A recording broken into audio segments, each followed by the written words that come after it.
Officers of the Council, ladies and gentlemen, the Worshipful, the Mayor of Blackpool, Councillor Danny Scott.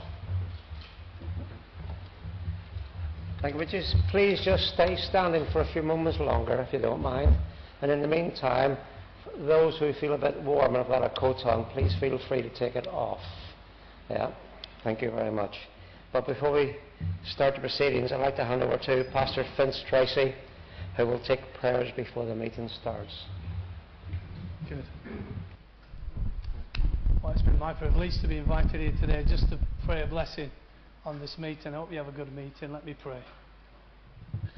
Almighty God and loving Heavenly Father, we ask that you bless this council meeting, and we give you thanks for it, and we give you thanks for the town of Blackpool and for the people that live here and us that live here and how we enjoy living here. We pray, Lord, that you would indeed continue to bless this town as you've done over previous decades. We recognise your blessing on everything. In you we live and move and have our being. And we give you thanks for the Mayor and the councillors who serve here in this town of Blackpool.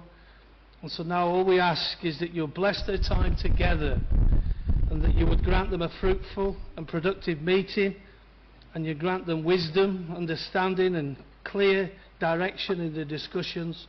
It will be a good meeting, and you bless this meeting for the blessing not of them and their time together in discussion and debate, but for the blessing on the citizens and the people who live here in Blackpool.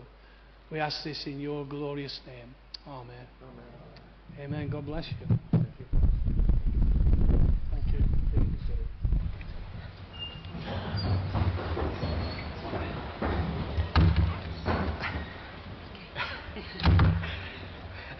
You take a bit of weight off this seat. That's it. Slight angle, but it'll do. Thank you. Right, welcome everyone. That's councillors, officers, public press, and anyone who may be viewing at home and online. Excuse my throat tonight. It's slowly on the way out. Can I please remind councillors to turn their microphones on while speaking and to turn them off again once finished, otherwise you will not be heard if you don't switch them on the broadcast. I've already informed you to take your jackets off. That's fine. Any apologies for absence? No, right, thank you. Any declarations of interest? The agenda item and reference, the type of interest you have and the reason why you have an interest. No? That's good. Minutes of the last meeting, can we agree on the minutes of the last meeting held on the 13th of May this year?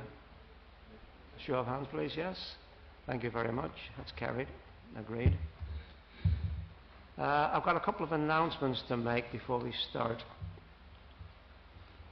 First of all, congratulations to Alan Cavell, the Council's Director of Place, who has recently been awarded an MBE and the King's Birthday Honours List for services to regeneration in Blackpool. Well done.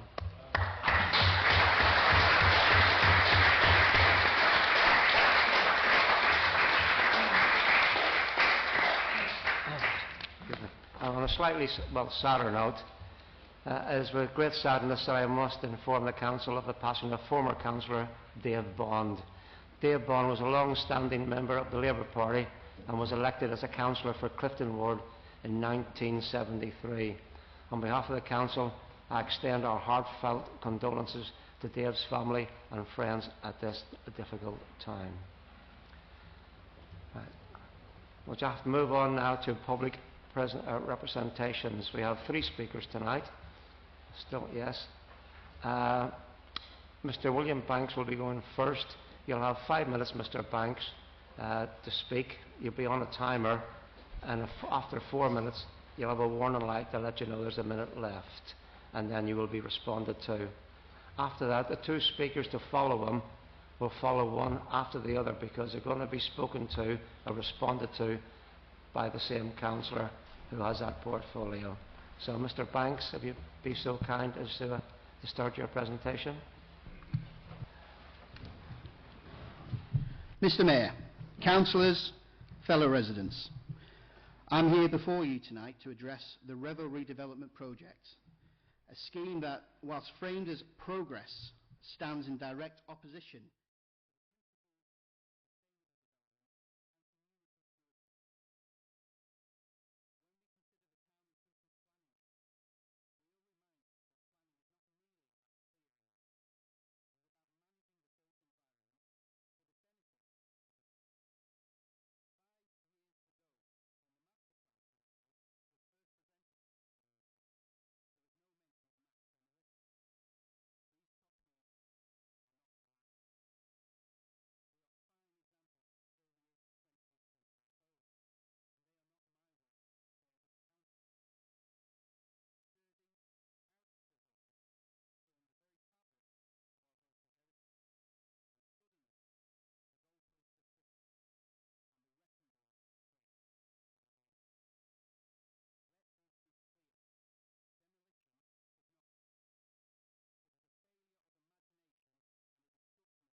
the council has openly boasted about the uprooting of 70% of the residents.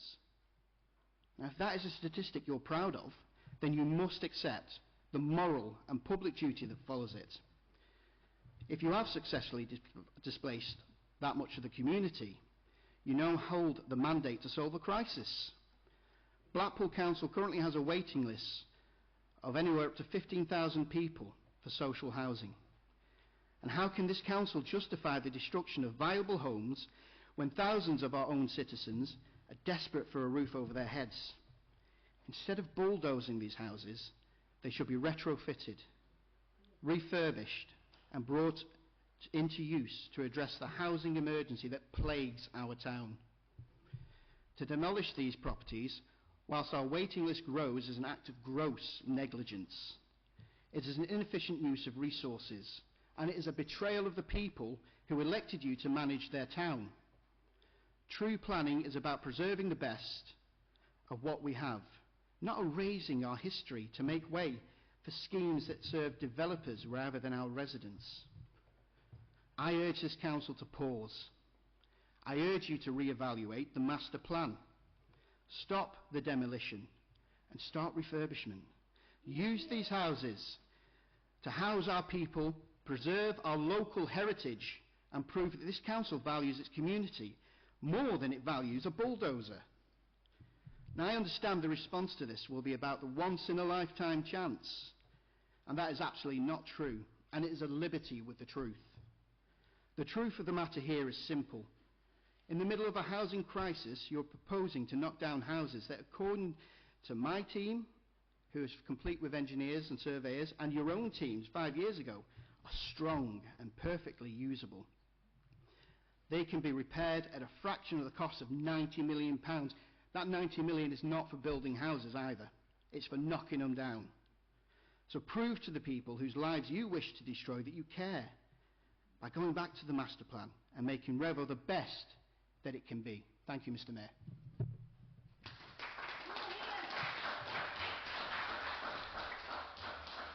Thank you. As Councillor Smith isn't present, the Leader of the Council will respond to Mr. Banks. Thank you. Thank you, Mr. Banks. I want to firstly acknowledge that for property owners, residents and businesses affected by these proposals, this is an emotional and incredibly difficult process. I fully understand why people are concerned when they are being asked to contemplate significant change in the area where they live, work or own property. However, I do not agree with the suggestion that simply refurbishing the existing housing stock would achieve the transformation that this area needs. The reality is that this part of Revo contains some of the poorest quality housing in Blackpool. It is an area dominated by the private rental sector, with around 80% of properties privately rented, and it has experienced long-term challenges relating to housing quality, environmental conditions and community sustainability. The Council has not arrived at this position lightly. The case for intervention has been developed over many years and has been supported by extensive engagement with residents, businesses and property owners. Since the project commenced, the Council's dedicated engagement team has recorded more than 2,400 contacts with affected households. Around 90% of households within the Phase 1 area have had direct conversations with the team, and 95% of identified legal property interests have been contacted and engaged. Dedicated support, relocation assistance and one-to-one advice continues to be available. Previous projects were based on small pots of money and done on a small scale, which meant we had limited impact. Homes England have determined that the need is now so great that a significantly bigger regeneration is needed than we ever imagined would be possible. The Homes England funding secured for this project was awarded to deliver comprehensive regeneration and redevelopment. Refurbishment of the existing properties was not the scheme for which funding was awarded. Had we chosen not to proceed with the redevelopment, this funding opportunity would simply not have been available to Blackpool. But even if funding were not a consideration, refurbishment alone would not address the fundamental issues we need to tackle.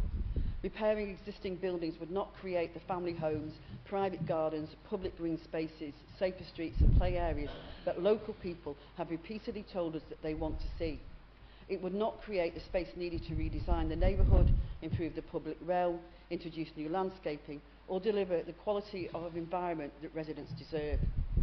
This is also why the debate cannot simply be reduced to whether individual buildings are capable of being repaired. Of course, many buildings can be, but the real issue is whether refurbishment alone can deliver the social, environmental and economic improvements that this area needs. The planning case for regeneration is based on the wider public benefits that redevelopment can achieve. Those benefits include better quality housing, a greater mix of housing types and tenures, improved public spaces, new green infrastructure, safer, more attractive streets and a more sustainable community for future generations. Those are the outcomes we are seeking to deliver. The planning system is about creating successful places, not simply maintaining existing buildings.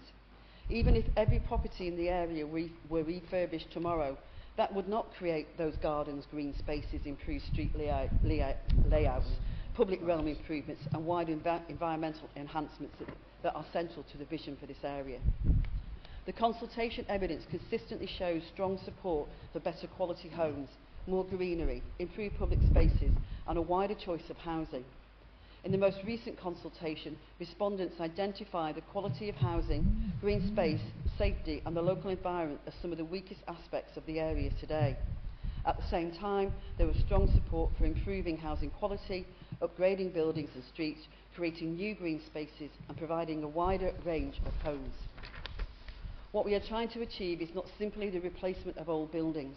We are seeking to create a healthier, safer and more sustainable neighbourhood offers high-quality homes, green space, community facilities and opportunities for families to put down roots for the long term. I appreciate that not everyone will agree with every aspect of the proposals and I fully respect the concerns that have been raised. However, doing nothing is not an option, nor would a programme of limited refurbishment deliver the transformational change that this community has needed for decades. This debate is often framed as demolition versus refurbishment.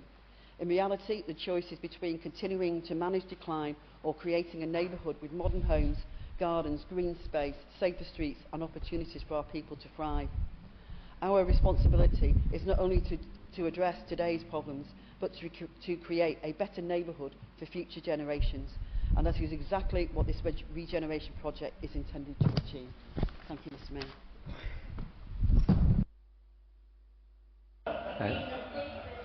Thank you for that reply, Councillor Williams. Are you going next, Ms Sadler? Right.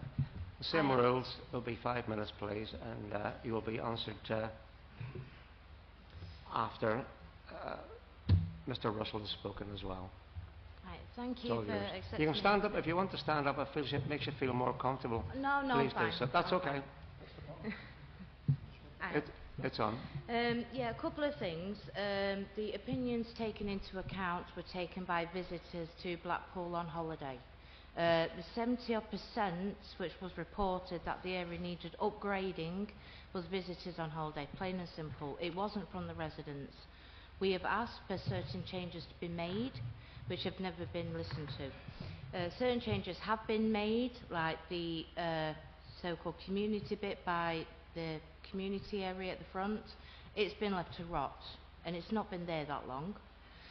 Our houses are not in poor state. My house, for example, amongst many others, are in very good stand. For us to move, it'll be financial ruin. And for me, my family, my grandchildren, and for everyone else's family, it's not reasonable to kick people out the homes when they're good enough houses. Like you say, the housing issue is nationwide. Why knock down so many to build so little? And the issues it can cause, health-wise, damp, it's caused by the render on the properties, on the outside. It's making the properties so they can't breathe. Yes, we haven't had an issue, but I know plenty of properties that have had.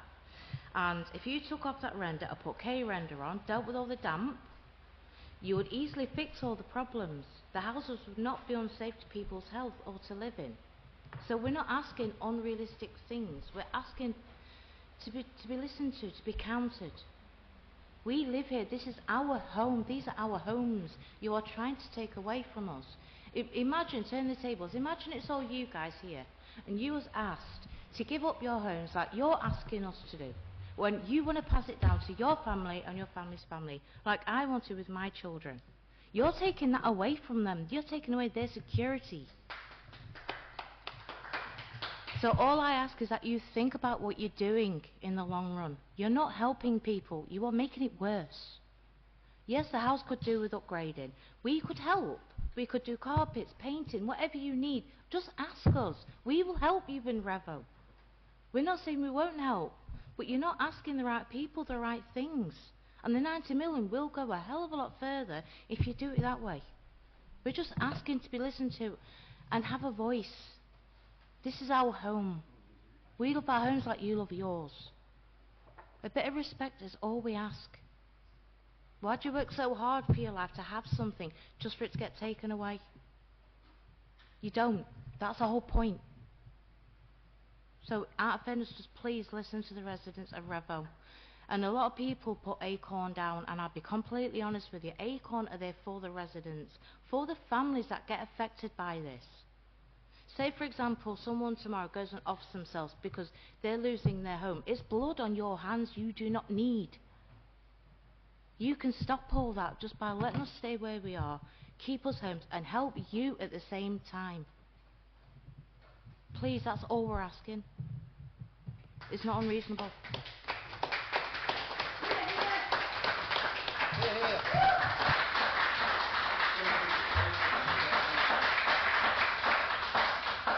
Thank you, Ms. Sadler. Over to Mr. Russell now, please. Same as before, 5 minutes. Thank you.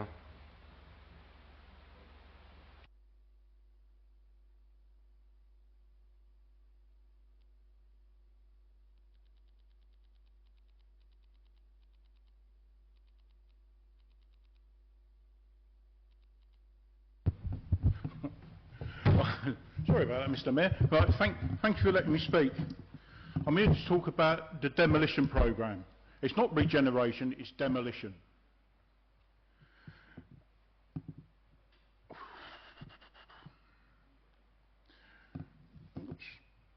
Before I say anything else, I might have to highlight the central concern.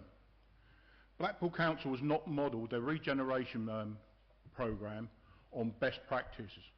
We've shown you Chalkhill in London, where there was right to return, no permanent disposition, and everyone's welcome back. These were award-winning schemes. Then there's Mary Hill in Birmingham, where the council was actually physically stopped by the courts for a similar programme. Blackpool is acting by itself. It's not looking at best practice. There's no other council that's leading a regeneration programme by demolition. Not one. And we've looked. Then we've got sort of other problems that our councillor Jim Hobson's actually acknowledged. At a public meeting, Jim actually said it doesn't benefit the current residents. If it doesn't benefit the current residents, who does it benefit? It's not us. Let's make it clear. Don't want it. We don't want it. All right? You've given us no alternative.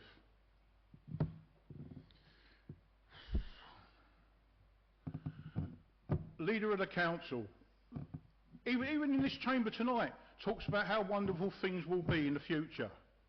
How wonderful it would be, great. What about the current people? How does a bulldozer fix anything for us? It doesn't fix anything for us. We're going to be financially worse off. Our community is going to be broke. But it's a good project. It looks pretty on paper. We talk about engagement. There was a survey, the Blackpool housing regeneration one. There was been 2 surveys. I'll come to the second survey later. On that survey that was given out, that was online, there was not one mention of demolition. It's all right for everyone to say, you know, everyone wants better spaces, etc., nice green places, cycle tracks. But when you load a survey practicing everything, you know, better tomorrow, and don't show the negatives, that's not transparency. That's definitely not transparency. That's propaganda. How can you do that? I've sent a copy of the surveys that I was given by the council reps through a few FOIs. I'm not making it up. There's no mention of demolition. There was no mention of forced relocation. No mention of compulsory purchases. No mention of losing your home. And no mention of displacement. Where are you getting it from?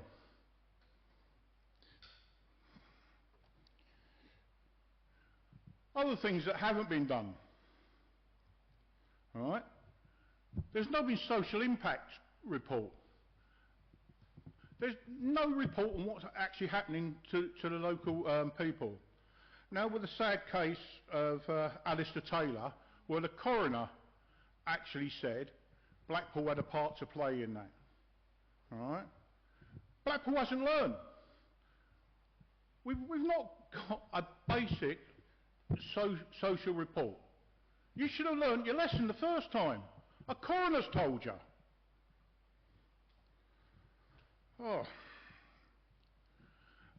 FOI responses. This is not stuff I'm making up. Blackpool's confirmed there's no right of return, no priority for council housing, no guarantees. The council have got a statutory duty to look after people. But in the Housing Act 1996, there's also a clause where Blackpool can give priority to the people of Revo they're displacing. But they've chosen not to. It's policy. That's a policy. That doesn't show people-centric or whatever. It shows policy. Us as residents, we've had no representation. We've had no legal funding, no independent advisors, no regeneration specialists. The council have had all of these. They've had PR companies doing fancy posters, spending thousands. And what have we had? Sorry, Mr. Russell, your time's up, sadly. So, thank you very much. Right. We'll get to the end. Councillor Flanagan, to report on this. Thank you, Mr. Mayor. Can I start by thanking Mrs. Sadler and Mr. Russell for your contributions this evening. I want to start also by recognising the strength of feeling that's been expressed here today. The regeneration of this scale does touch people's lives, people's homes and their neighbourhoods, and it's absolutely right that they expect us to act with care. Integrity and respect at every stage, and it's right that we hold us to account when they feel that's not happening. For those that I haven't met yet, I am fairly new to this role, so I know some of what we're saying, we're not going to have all those answers for you, but I really want to have a genuine, open dialogue with you around what we're doing for real people and making sure that the commitment shapes how we act and not just what we say. In relation to disregarding residents, at the heart of this programme is a commitment to improving the living conditions, housing quality and long-term opportunities for communities that have lived with poor housing and persistently poor outcomes for too long. That in itself is an ethical commitment to current and future residents. We have ensured that residents in the area where we are acquiring properties hear from us directly. before wider public announcements, so people receive information first-hand from us rather than media or speculation. We have a dedicated team working day-to-day with residents to provide information, answer questions and offer practical support. Engagement is not a single event, it is ongoing, and it is tailored to individual circumstances. At this stage, the Council is only offering to acquire properties on a full and voluntary basis. No property owner is being compelled to act. Owners and residents are being given time, information and choice. We recognise that residents' situations differ significantly. That is why the support being offered is shaped around individual needs. It's not a rigid one-size-fits-all process, and for some that might mean move to support. For others, it may mean choosing not to engage at this time, and that decision is respected. What I will say on a personal note is any resident who is anxious about what this programme means for them personally, whether it be financially, as been outlined tonight, please get in touch. I understand the idea of leaving your home feels unacceptable, and I don't dismiss that. But the most important thing I can ask of you is please contact us directly if you haven't done so. The sooner we understand your individual situation, the sooner we can start putting together a package of support that is right for you and your families. I can't promise that everything will be achievable, but I will be honest with you about we can raise expectations we can meet, but I can promise you this. If you come to us early, we will work with you to find the best solution, the outcome that works best for you and within the realities of the programme. The later people come forward, the harder that becomes for us. So please don't wait, reach out to the team and let's have the conversation. We recognise that this programme progresses. As this programme progresses, some residents will need more structured and formal support. The approach we are taking is to learn from the experiences and feedback of residents now, so that what we put in place for later phases genuinely reflects what people need. I don't see this as an absence of care, it's a deliberate choice to get it right. For residents outside this initial phase, we understand the uncertainty that this can create. We will continue to provide updates wherever possible while being honest about what is confirmed and what is still being developed. The intention is not to impose these changes on communities, but to work alongside residents to deliver long-term, genuinely impactful improvements in a way that is fair and people-focused. We will continue to listen and to support residents through this process. Thank you, Mayor. Thank you very much for that. Mr. Mayor, go and visit Langley in Manchester. 10 years ago, they completely refurbished the Okay. This part of the meeting has come to an end. If you wish to stay for the rest of the meeting, you're more than welcome. If you wish to leave, please do so now. Thank you very much. Thank you.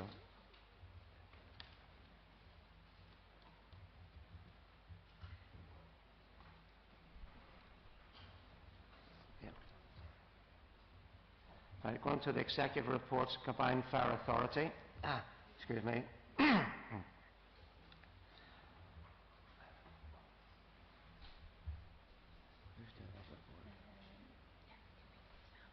Right, yeah. After each executive member has presented their report, questions will be called on each theme. Excuse me. May I remind members that these reports are of a corporate or strategic nature. To base any questions at this level, questions that are purely operational should be asked outside of this meeting. The executive member will answer a question after it has been raised. If members have a question on the same subject, these can be grouped together and a response given. Now, as leader of the Council and Cabinet Member for Tourism, Arts and Culture, as Councillor Williams to report. Thank you, Mr. Mayor. Yes, happy to present my report and take questions. Thank you. Thank you.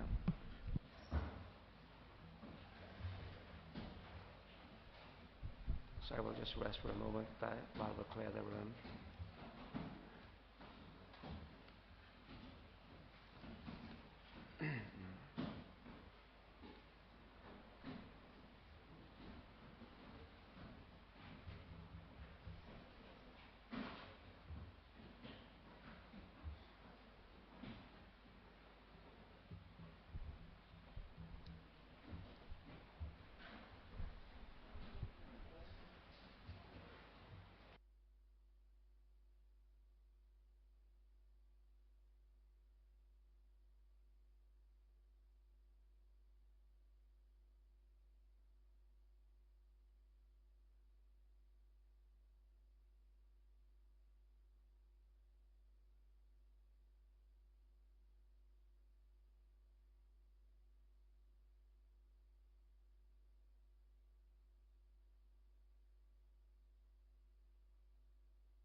So in response to Councillor Williams, any questions or comments on the themes of the report?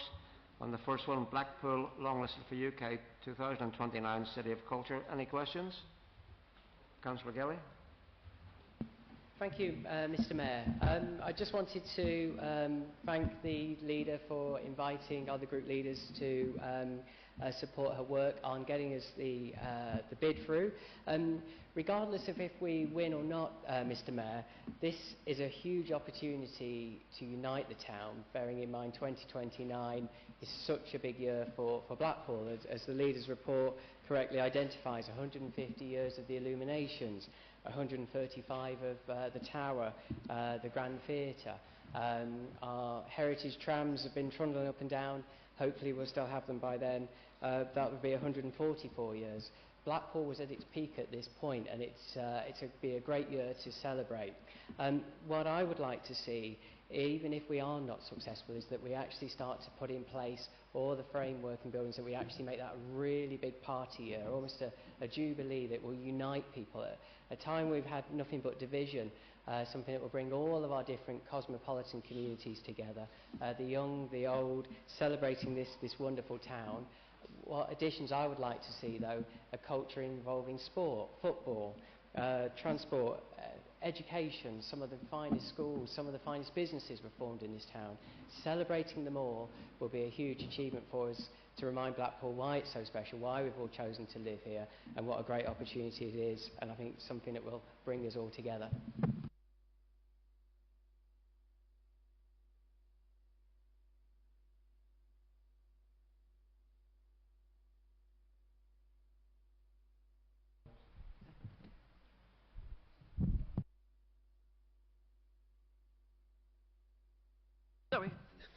Sorry, I thought another hand had gone up. Yeah, absolutely. I mean, we went to one of the official meetings, which was held in Liverpool with all those long-listed, and there was a talk from Derry, London Derry. They had lost out to the European City of Culture, and that obviously then went on to be the first UK City of Culture. But they talked about losing as starting something, that ambition for them, and I think, you know, what has been incredibly positive for all the planning and the discussions is not that nobody's fallen out yet, but that there is a real desire for every aspect. And because, you know, part of, I think what stood out for our bid is that I think someone described it as being a bit schizophrenic, but I think that was meant in a good way, in that there is so much going on in Blackpool. And we have to harness all of that through sport, music, entertainment, working class culture, incredibly important. So absolutely there is a real design, and as part of this, what we also have to show as part of the bid is what we'll have achieved within 5 years, by 2034. So that's absolutely part and parcel of this, that ambition to make those real, embed all of that opportunity for our people, and to make this a real town-wide, you know, back the bid, let's back Blackpool, and that needs everybody to, you know, to champion that, to be you know, to advocate for that. So yeah, absolutely. Thank you. Yeah. Councillor Morgan. Yeah, Blackpool's such a fantastic place for tourism in particular, and the jewel in the crown of Blackpool is the Blackpool Tower. I just wondered if you'd heard that there have been problems recently with the lifts at the tower not being working as well as they should, and I understand maybe we need more investment. I just wondered if we've got a plan in place to try and get that sorted. Particularly, it's now the start of the main season, and I understand there's been quite a lot of breakdowns recently. So I just wondered if you could update us on that, or if you knew about that. Thank you. Yes, absolutely, I knew about it. It's incredibly unfortunate that a plan is being worked on to achieve a long-term solution. I don't know if you ever, I'm not very technical, but because what causes some issues in bad weather, that's why in high winds, is because it's on the old system of, so when the wind, they move, and that shuts it down. So, but as you will appreciate, anything to do with such a heritage asset costs, you know, 20 times more than normal, you know, that work that you could do elsewhere. So a business case is being put together. We're looking at the costings and looking at the best way to get it open as soon as possible, safely. Absolutely, everybody's focused on that. We know how important it is, both economically and also just in terms of reputation, that people can get to the top of our wonderful tower. So yeah, absolutely, it's being worked on, and we hope to, as I say, get a solution together.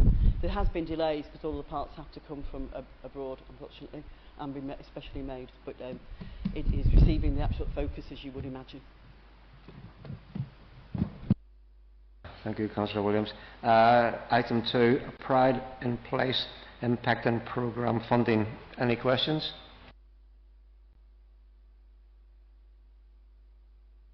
Thank you, Mayor. It's not a question as such. It's just it's marvellous that Leighton and Grange Park have achieved this £20 million to be spent in the community over 10 years. The board has now met. The neighbourhood board has now met on 2 occasions, and it's really fantastic to hear those community voices about what they want to see within their community, and already they're talking about this not being a 10-year legacy, this being 20 or 30 years that these schemes could last for, and those will be truly transformative for the people that live there. So I am so excited to be involved in this, and I can't wait for those ideas from the community to come to fruition. And it's fantastic to have, you know, great news like that. It's marvellous. Thank you. Okay. Councillor Williams? I totally agree, Councillor Burton. I think it's a real opportunity for our communities to engage, and what I think we know from our own wards, in my own ward, that the best led community regeneration is those that are led by the residents themselves with those ideas. So yes, good stuff. Oh, thank you, Councillor. Any more questions? Item 3, budget overview. Any questions? Councillor Gelly. Thank you, Mr. Mayor. At the full council leader, I asked a technical question around the zebra money. It's around £16 million, and I asked roughly where it sat in the accounts. I didn't expect you to be in a position to answer at Budget Council, but I haven't heard an answer since then where that money is. And also what would be the impact to these accounts if the Department of Transport asked for that money back. Likewise, in the last week or so, we've heard about Create Development Bispam going into administration, and we had lent them £9.5 million. And again, what would the impact be on these accounts with the loss of that money?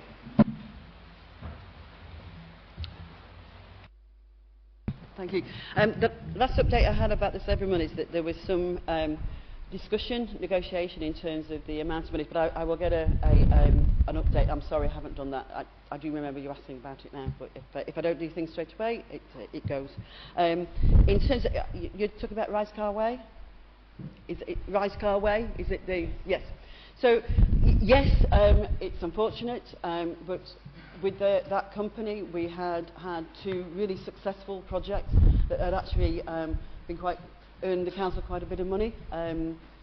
So, unfortunately, the 3rd project has failed. You can't account for that. As I say, we'd had 2 successful workings with them. Of the 51 houses there, 16, so almost a third, which is a really high proportion, of social housing. Those aren't council houses, those are great places. If we don't complete, 8 of those social houses are occupied. The other 8 are within the building perimeter. So unless we complete and finish the building, not only do we leave a building site, as it were, but we lose that opportunity for further housing, which we know people need. So yes, it is unfortunate.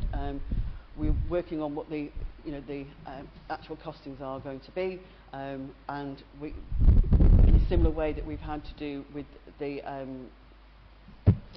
Vauxhall, but rather than delay matters where let's saw that start, which is similar again, the builder went bust. It took a long time because they sorted out legal title, etc. But we're hoping that doing things quicker this time, we get the properties done, it doesn't become an eyesore, and we deliver those properties. Thank you. Sorry about that, Councillor Williams. I want to say your name, but nothing came out. Just got a slight throat problem. I did mention your name earlier, but nothing came out when I mentioned your name. There was no sound, but I'm pleased you stood up and answered anyway. Thank. Yeah, that's what it is. Yeah, yeah. Best practice that you're going to need it, I think.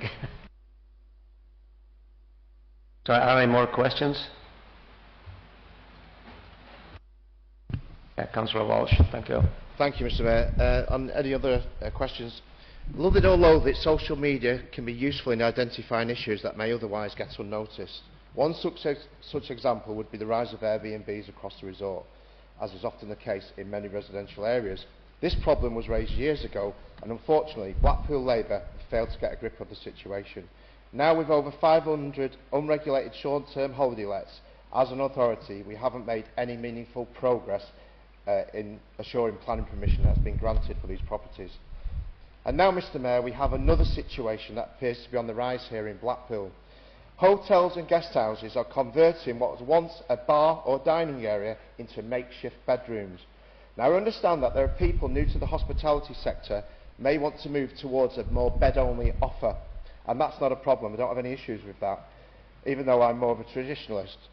However, as seen on social media channel, unscrupulous business owners are now placing multiple bunk beds in these rooms without any planning permission or the necessary regulations in place, such as fire and electrical certificates.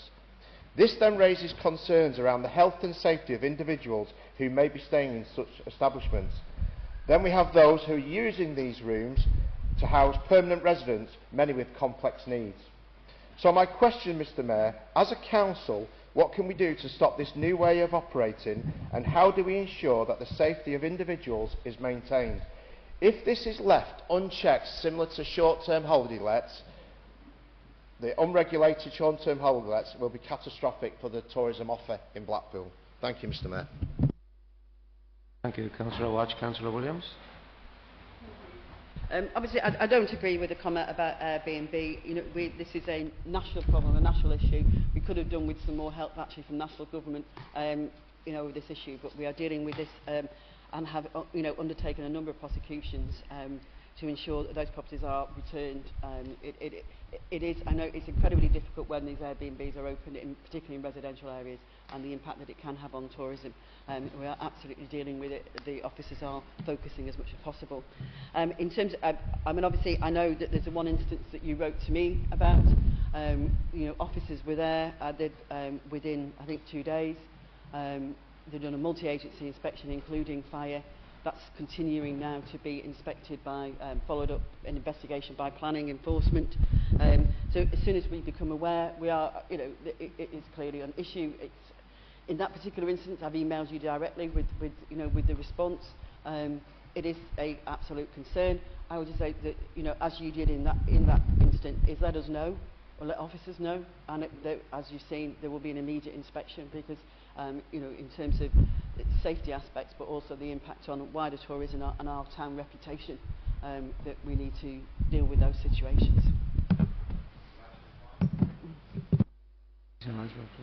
Yeah, you can do, yeah. Okay, Councillor Walsh, yes. Thank you. It's interesting that you say that you've got a handle or a grip on the short-term holiday lets. If that is the case, can the council leader give the figures of the 500 expected or estimated Airbnbs, how many have got planning permission? That'll give you your answer. Thank you. Response to that, Councillor Williams? Yeah, I don't think I did say that we've got a grip. What I said was we're absolutely dealing with it as best that we possibly can, and this is a national problem, a national scale, and that we could have done with far more assistance from national government in terms of how we dealt with that, more strength to our arm in dealing with it, and that, you know, our officers are doing a very valiant job, but to try and highlight that this is just some issue in Blackpool, I think it's entirely wrong. Thank you, Councillor Williams. Any more questions? Councillor Gilly. Thank you, Mr. Mayor. Just we're on general questions, aren't we? Yeah. Excellent. Thank you. Yeah, just to ensure that the comments are going to be matters that are within the portfolio for this bit. Okay, just to let people know. You can read my mind, Mr. Mayor, because I was going to ask the leader a question which wasn't. It's probably going to be aimed at Councillor Vannigan, but I won't ask that now. I'll be good. So the first, I did have two questions. I now only have one for you, leader. That is a survey on the illuminations was carried out early part of this year, and recently the council have publicised the results of that survey, and they're very positive in terms of people's views of the illuminations. However, a number of people who put their feedback into that consultation have all fed back to me that that survey did not actually reflect their views. And I haven't actually met anybody who said the results that the council publicised reflected their views. My question would be, what actually was the official, sorry, what was the survey response? Can we see it? And can we actually see the comments within the survey? All of which will allow us to identify if the illuminations need to be improved, or if we continue as we are, or we invest in them in a completely different way. I believe the questions that were asked in good faith by the council. People have answered them in the same manner. They therefore deserve the answers that everybody gave to be publicised for everybody to see. Thank you, Mr. Gilly. As time is ticking on, we'll... Oh, sorry. My apologies. Councillor Williams, you may respond. Thank you. Yeah, I'm fine with publishing it. It was overall positive. There were a number of comments, I think, as you would expect, but it has been in keeping. I mean, it's been the same way that it has been done. We've talked about actually trying to do things in a slightly different way, in terms of, but it's the same survey that has been done. But yeah, happy to have details of the outcome of it.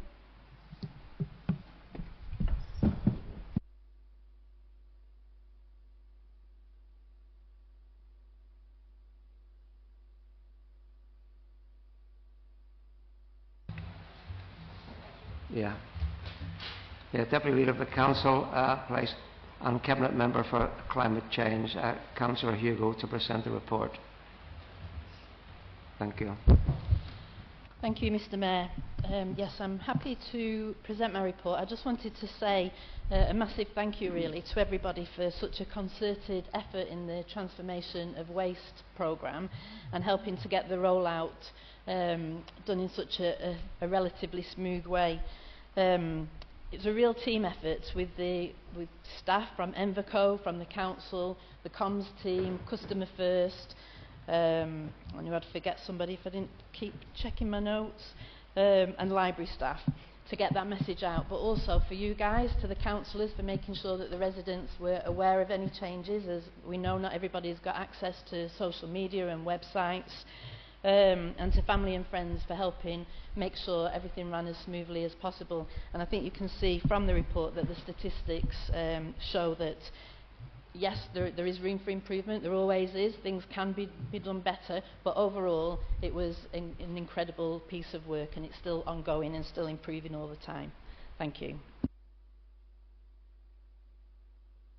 I take comments and questions on the report, starting with Transformation of Waste Services implementation date or update. Any questions, Mr. Gelly? Councillor Gelly? I'm like my old teacher there. Thank you, Mr. Mayor. Councillor Hugh, I absolutely echo your comments. The team, both for Envico and council officers, libraries, Customer First, have all done an incredible job to transform that service. Obviously, Blackpool is different, as we've discussed before, from what Wire and Fylde have done. We have 3 weekly collections for general waste. They have 2. And the advice from the government is that this needs to be constantly reviewed in terms of the impact with general waste collections, in terms of fly tipping, public health, and impact on residents. My question is, in terms of Blackpool, how are we going to measure that in terms of knowing if we don't have to change back to 2 weeks? And what does success look like, and how will we as councillors find that out, bearing in mind it's a council-owned business rather than a council department that are running this service? Thank you. Thank you. Councillor, you okay? Yeah, thank you, Councillor Galley. That's a really good point. And I'm pleased to say that Envico will be monitoring the statistics along with Customer First, and we'll be able to see how many members of the public are contacting people with issues either around their own personal waste service or issues that they've got in the neighbourhood with fly tipping and so on, and we can review that as the scheme continues to roll out and see whether there's an increase or a decrease in those areas. So yeah, we've also got council officers who are responsible for strategic waste that link in with the county council and our neighbouring authorities, so we'll be able to sort of do a bit of benchmarking against what's going on there and see if there's anything that we can learn or indeed that they can learn from us. Thank you. Thank you. Any more questions? Councillor Scott. Sorry, still on the same theme. Thank you, Mr. Mayor.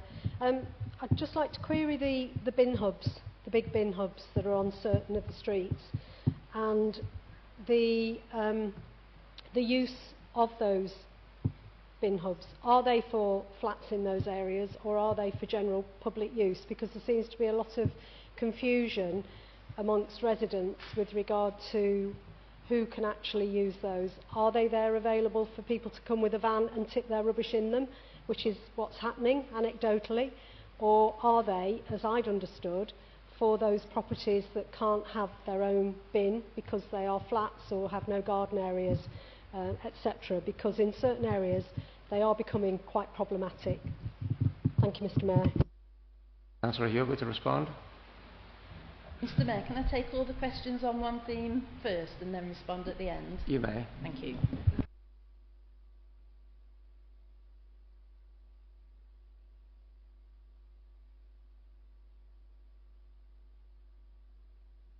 Oh, thank you. Brilliant, thank you.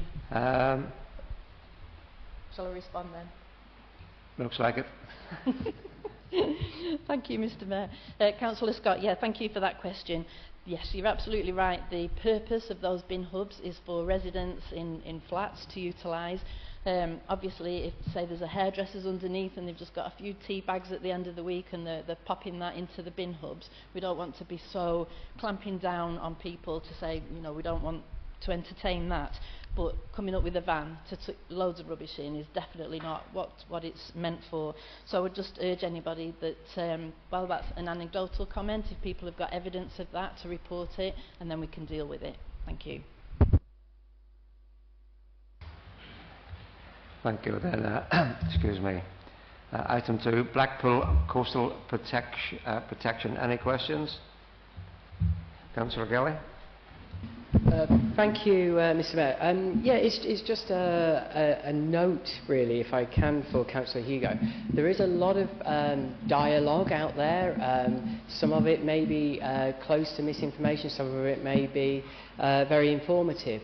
But what I do feel is that there is a vacuum about the groins themselves, how effective they are, why that method is been chosen. Now, I know from an anchor zone perspective why they've been chosen. I've seen all sorts of concerns around, oh, will it attract mice and so forth? Well, not in Blackpool it won't. Our tide comes in quite high.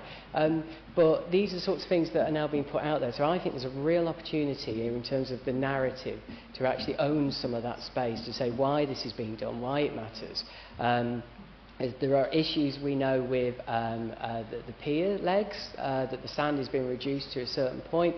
We know anchor zone that if it continues to reduce any further, the tide will start to go under the promenade and all of our homes, including my own, would be at risk. Those are the sorts of things that I think are missing at the moment, and I think we need to almost go back to basics in terms of the way we communicate why we're doing this, and that this is what the money's available for and why it's an investment into Blackpool. And as a kid that grew up in Bude, in Cornwall, I spent all my time growing up on rocks and so on, so I have a natural proclivity to enjoy them. But I think there is a gap there, seriously, that needs to be addressed. Otherwise, for everyone from YouTube, social media, will be pulling up all sorts of areas of doubt, and it'll undermine what could be a really good project for the town. Any more questions on that? Yeah, Councillor Walsh. Thank you, Mr. Mayor. I actually think Councillor Galley's being too polite there. In the report, the installation of rock groins is established globally and used to be used in locations such as the Algarve and the south of France. Okay, there's rats in the Algarve, there's rats in the south of France, there are rats on the groins in Morecambe and New Brighton Beach on the Wirral. Anybody uses social media. But guess what? We don't have rats in Blackpool. And do you know why we don't have rats in Blackpool? Because we don't have the groins yet. When these groins are put in Blackpool, Councillor Hugo may laugh. Have a look at the Liverpool Echo. Go on social media. A young boy there saw 6 rats on the thing. He'll never go to the beach again. You think the Jaws was bad when people were afraid to go to the sea. You are creating a habitat where rats are going to come to Blackpool Central. We have millions of visitors there. We have lots of rubbish. And that's what they will be drawn to. So as this subject is going to planning and multiple objections, I just want to bring forward one specific objection that I think needs to be addressed, and it's from the RNLI itself. So we do have the rats issue, we have the health and safety issue, and this is what the head of the RNLI have put.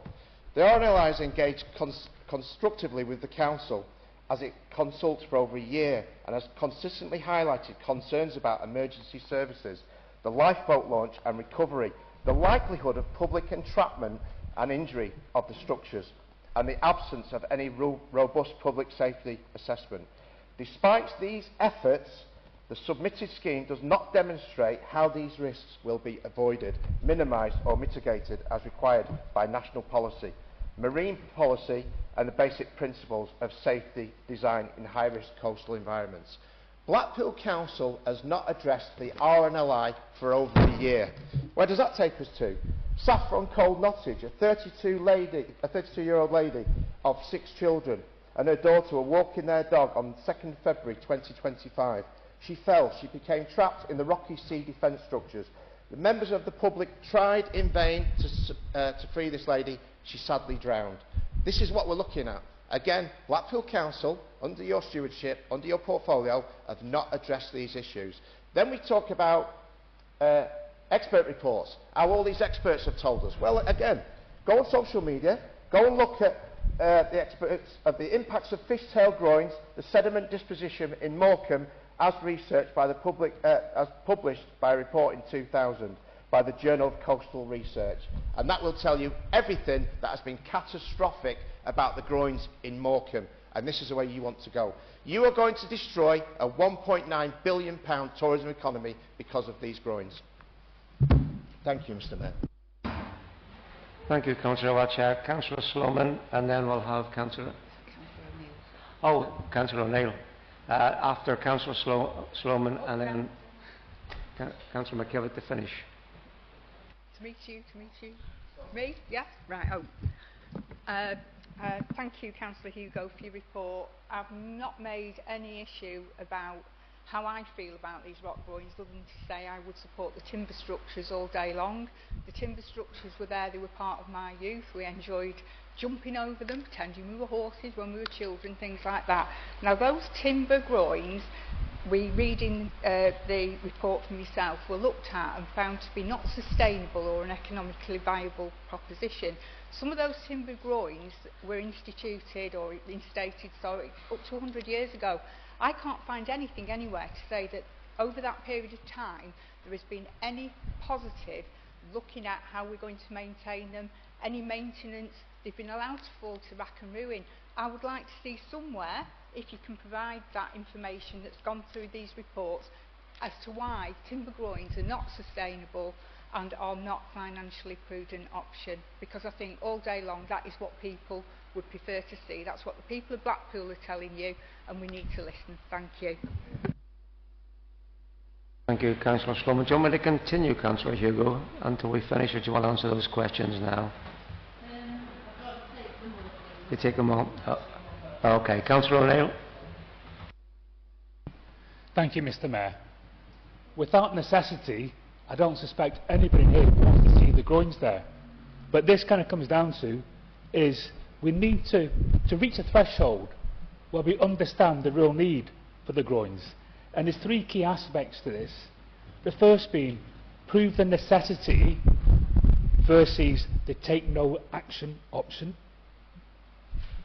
Explain what other options have been taken and why they've been dismissed. And finally, what are we going to do to mitigate the concerns of the RNLI? This is the space in which this I say, information war needs to be fought. because without necessity, nobody can really support this. Thank you. Councillor McKevitt. Thank you, Mr. Mayor. If you'll allow me, I would like to speak in favour of the rock groins. If you look back 150 years ago, you'll understand exactly why we need these groins. Businesses and residents back then complained of cliff erosion as it threatened their livelihoods and houses. And the government and aldermen stepped in back then after a number of failed attempts by individual businesses to put up wooden groins which were ultimately ineffective. They installed a sea wall. The first section was built in Bispam in 1889. However, the sea wall was built on top of soft clay. This soft clay erodes much more quickly than sand, and currently the sand on top protects the sea wall from being undermined. If the sand recedes through longshore drift, it will undermine and collapse our sea wall, leaving our cliffs vulnerable to erosion, where they will crumble into the sea at the same rate they did when they were unprotected, immediately affecting thousands of residents and households as well. So just imagine that. You work your entire life to pay off your mortgage, and only to be told that you have to evacuate your home because politicians like us couldn't make a difficult choice. We would never be forgiven by the next generation. Never. That's why we need these groins, as a long-term, permanent solution, not bodge jobs, where we steal sand from different areas, or we stick up wooden groins like those years past. It's the first duty of everyone within this room to protect our town. So to oppose this is social and economic vandalism. I know that a decent number of those on the opposition benches, such as Councillor Wilshaw, Councillor Ellison, and more, are critically supporting this project. Let me just get to the ending here. So I'll be doing what I can to get this project seen through for the good of our town and for our people, which is what I promised my residents in 2024 when I was elected, and I would encourage other councillors who are sceptical to look at those villages and hamlets on the east coast of the UK which are currently being lost to erosion. We are so lucky to get this funding. So let's get to it, let's get to work, let's deliver for our town and protect our people. Thank you. Thank you, Councillor. Are you going to be quick, Councillor Brooks? I'll be brief. I don't often agree with Councillor Galley, but he's absolutely right in the benefits that the rock groins have brought to Anchor Zone. And I speak from a position not as a scientist, but as somebody that's walked that beach, dug bait, and grovelled underneath those groins, the wooden groins, for years, collecting bait to go fishing with. So I've got a particular affection for those groins and the amount of money they've saved me. Sadly, they've all gone, so I'm paying a fortune for my sea fishing bait. But realistically, you talk about vandalism, you know, if you go down to Stargate, never mind anywhere else, to Stargate, you can see the effects already of the coastal erosion. The beach that we all treasure and that our tourists love to come and sit on, as they were on yesterday, is going. It's being stripped away by the tidal currents. It's shingle at the minute, like it used to be at Anchor Zone, and that shingle gets stripped away and it turns into mud, thick mud, and causes even more problems with people getting stuck in it and driving people away from the beach. So it's not tourism vandalism, it's absolutely vital infrastructure project. And I'll finish up with a comment. I don't reckon any of us are more than 10 yards from a rat at any time. And there's enough rubbish and enough waste goes into our systems to attract rats all across Blackpool. So we're not importing rats on the groins. Another thing, I think one of the colleagues over there said it, there's high tides at Anchor Zone. There's high tides in lots of places where they have these groins. And you tend to find that rats don't like being under seawater. Thank you. Councillor Hugo, thank you. Thank you, Mr. Mayor. Okay, so we'll start with Councillor Galley and your comment about a vacuum and misinformation, etc. We have put out a lot of comms, and I'm very proud to say that our council comms, the statistic that it shows on social media, more people read Blackpool Council's messages that we put out than read a lot of, in fact, any of the other social media posts that I've seen on this topic. Having said that, there's always room for more communication. It's absolutely imperative. And this day and age, when people rely on social media so much and the misinformation slips in, it's so much more important now to keep on repeating the messages. The council put out kind of like a Q&A of myths and myth busting around this topic, so that's there for everybody to look at. So that was around social media and addressing the vacuum, but absolutely, My Blackpool again is another opportunity for us to continue to get that message out, and we're not going to take our foot off the gas. We're going to continue to focus with this. Councillor Walsh, apologies for smirking when you mentioned the rats. It was the image that Councillor Brooks mentioned there that came to mind about rats and a sinking ship in water and so on, that amused me. But that aside, I've not heard anything at all about rats until this evening. I'll look at the reports and we'll let the officers look at the reports, but as my colleagues have said, I really don't expect it to be an issue. In relation to the RNLI, I'm really concerned that you've been informed that we're not engaging with the RNLI. I'm a massive supporter of the RNLI, and I'm a member of the Local Government Association Coastal Special Interest Group, the LGA Coastal SIG for short, and the RNLI are represented on that. We've got excellent relationships with the people there at a national level. They've done lots of work with us, with Councillor Farrell on trying to prevent suicide, recognising that Blackpool is one of the worst places in the country for people and suicide, and how we can prevent that and steps we can put, and working with the RNLI locally to address that. We have also worked with the RNLI locally. I do believe there's been a changeover in staff. There was a hiccup where we were told to email somebody, but that person had left, so the emails weren't getting through.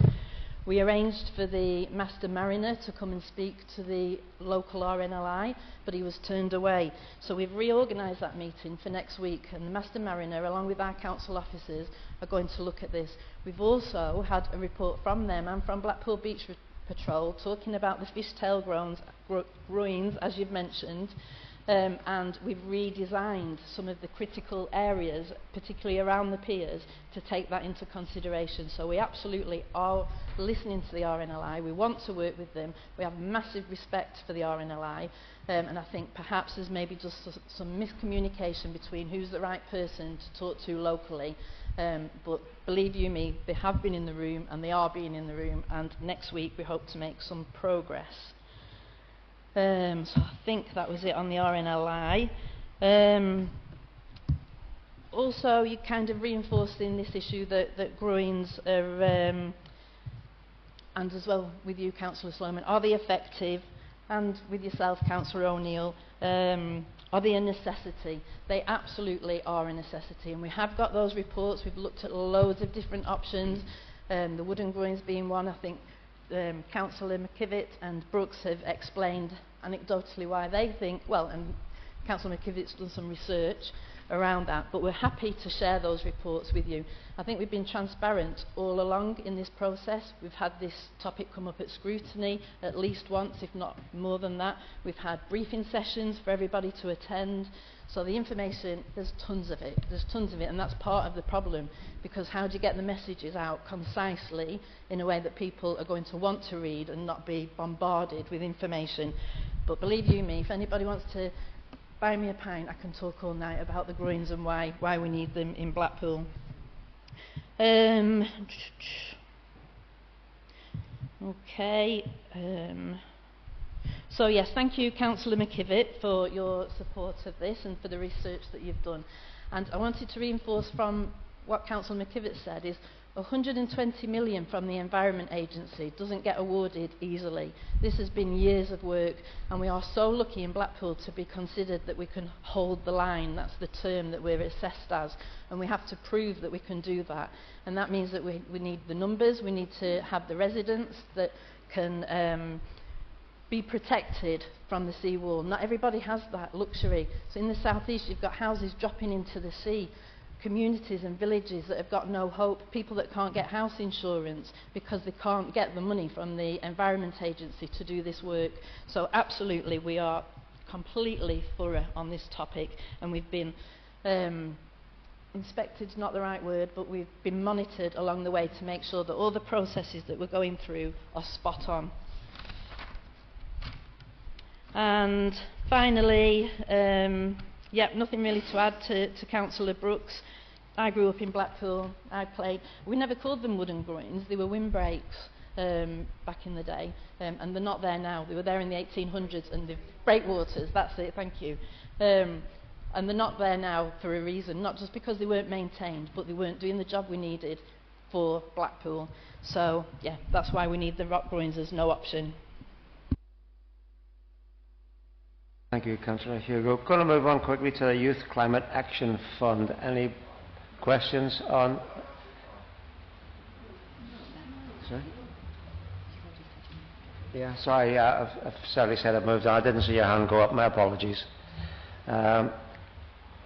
Councillor Cooper, do you want to ask a question on that one? Not just yet. Sorry about that. Questions on Youth Climate Action Fund? No? Okay, we'll move on to general questions. Councillor Cooper. Moving on from the rock groins, I'm now on Festival House. It was basically a query and an email that had come through to me. My query is regarding the future of Festival House. Many people are booked into this venue. Indeed, people choose this. I think it's one of the most highly used registry offices for weddings in the country. And that is because of its location for the Tower View room and the Sea View rooms, booked out way in advance. Whilst the ground floor tourist information has been moved into the Tower building on Bankhay Street to help revitalise this area, the actual future of Festival House appears to be less certain. I received an email from a couple who have heard the entire building was to become part of the beach house, and with their wedding already booked for 2027 and this venue chosen for its position and reputation, they was anxious, to say the least. Now, I know, and certainly from our colleague over there, that how popular that is. And indeed, with the balcony and everything, it might be a Marmite building for many, but it was incredibly popular, with people coming from as far away as Cornwall and particularly the North East. And to have your wedding booked and be concerned, because it was on social media, so it has to be true. We all know that, you know. So I don't doubt that. But the couple had gone to the beach house for another event, and it was quite an open discussion. This lady is panicking about her wedding, and so it was just the rumour that Festival House was indeed going to become part of the beach house. Thank you. Thank you for that. Any more questions? General questions? Councillor Sloman. Thank you.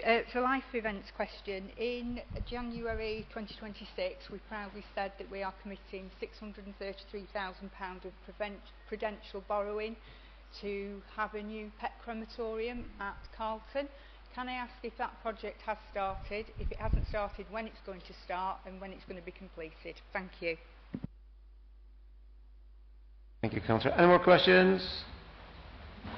A comment really. I know, excuse me, Councillor Cooper's question, which I'm sure Councillor Hugo will answer, but there was no need to wait until today to get a reply. We could have ended those, the rumours on social media and put those people's concerns to bed a lot sooner. Just contact Councillor Hugo or the office or me, and we can help. Right, that's the last of the questions. Thank you. Councillor Hugo to respond. Thank you, Mr Mayor. Thank you, Councillor Cooper. Marmite, I love it. Festival House, I love that as well.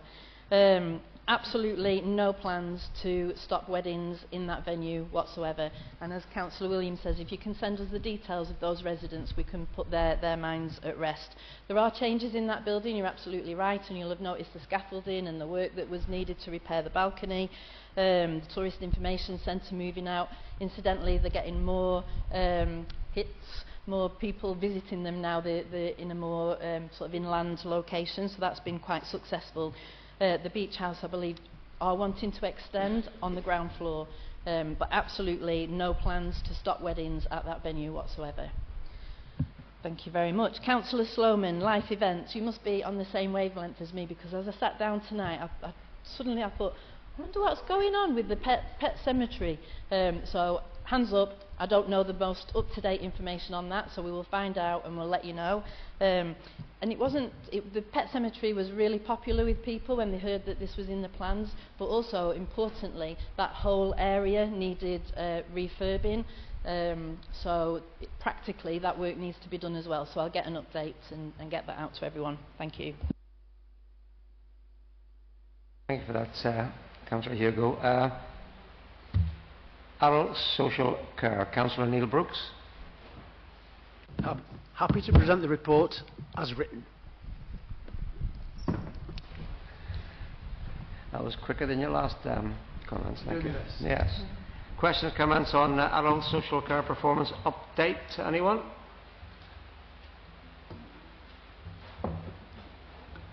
Moving on. Adult social care improvement update and next steps. Any questions? Moving on.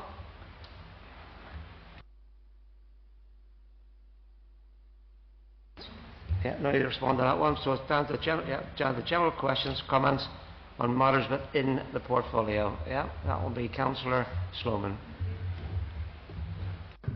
An observation and a compliment, not for you though. I believe Nick Henson is now retiring. Nick stepped in the breach, didn't he, as the interim director of adult services after the demise of Karen Smith. From my point of view, he's done a sterling job. He's coped with endless questions from me as a member of the Adult Improvement Board, and he's also been a sterling support for me when I've had some very vulnerable residents to deal with. So I'd just like my thanks, certainly, as a councillor and as a member of the Adult Improvement Board, to be passed to Mr Henson. Thank you.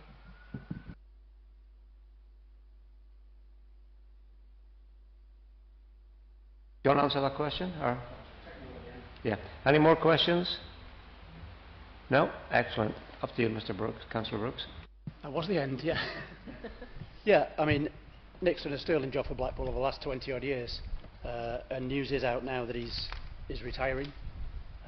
He has done a sterling job in fitting in. Happy to pass on your comments, but if anybody's got anything like this, just contact me and I'll do it outside of a council meeting and tell you all that's going on rather than it in the council. So quite happy with that. Fully support the comments made. Thank you. That was quite brief. Cabinet Member for Housing, Councillor Flanagan, to present the report. Thank you, Mr. Mayor. Happy to present the report as written. So questions or comments on the theme is town centre begging stroke antisocial behaviour. Any questions? Councillor Walsh. That'll be the one, Mr. Mayor, thanks. On my way here tonight, I've read the report and it's great to see that there is action being taken in place and we've got multi-agency response. Well, we've had this for years, but on my way to the chamber tonight, there are people lying all over the street, outside Marks and Spencer's, people screaming. What are we doing to help these people and to deal with it? Now, we could turn around and say, well, it's a countrywide problem, but that's fine. But when I've dealt with people and I've spoken to them directly, it seems to be, if you've got capacity, therefore you will not be helped. Well, I can give you name of 3 individuals out there now who they haven't washed their clothes, they smell terrible of urine, unfortunately, they've got matted hair. How can anybody tell me that these people living like that and being the way they are have capacity? It beggars belief. So the question I want to know is, What are we doing as an authority to actually tackle on-street begging? Because there seems to be a new cohort of people who come into Blackpool. And when I spoke earlier about hotels changing their bar and dining room areas, they are also filling up with permanent people. I did send one to the council leader before, but there are multiple, trust me, multiple guest houses and hotels that are operating this way. We are attracting, at £15 a night, society's ills from all over the country. We need to do something about it. So what are we doing to tackle on-street begging? Thank you. Thank you, Councillor Walsh. Councillor Scott. Thank you, Mr Mayor. I beg to differ, Mr Walsh. Councillor Walsh, sorry, I'm picking this up from Mr Mayor over here. I'm frequently in the town centre encountering aggressive beggars, people such as you suggest. Not everyone who chooses to live their life like that doesn't have capacity. It's a completely different thing. I've always received a prompt and effective response from our officers whenever I've put in a complaint about aggressive begging and people who've approached me. Dominic and his team have done a fantastic job, in my view, in responding to any enquiries that I've put forward of that nature. So, thank you, Mr Mayor. Thank you, Councillor. Any more questions?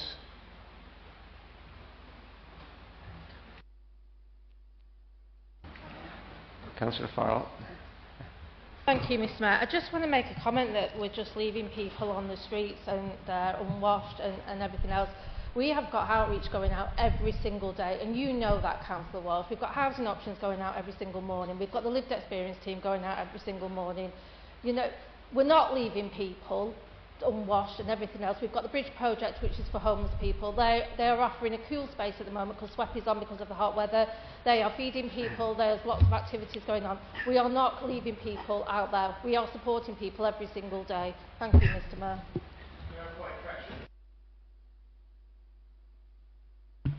Point of correction. I never said anything about the officers, Mr Mayor. I never said that they weren't doing their jobs correctly. I just highlighted the current situation that is facing Blackpool. And it's okay saying we don't have these issues. When you go home tonight, go and have a look. They'll be there. They will be there. So I'm not saying that the council officers are not doing anything. I'm just asking what more can we do about it, and are we doing enough?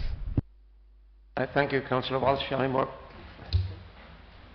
Sorry, Councillor, you goes first, then Councillor Humphreys. Thank you, Mr Mayor.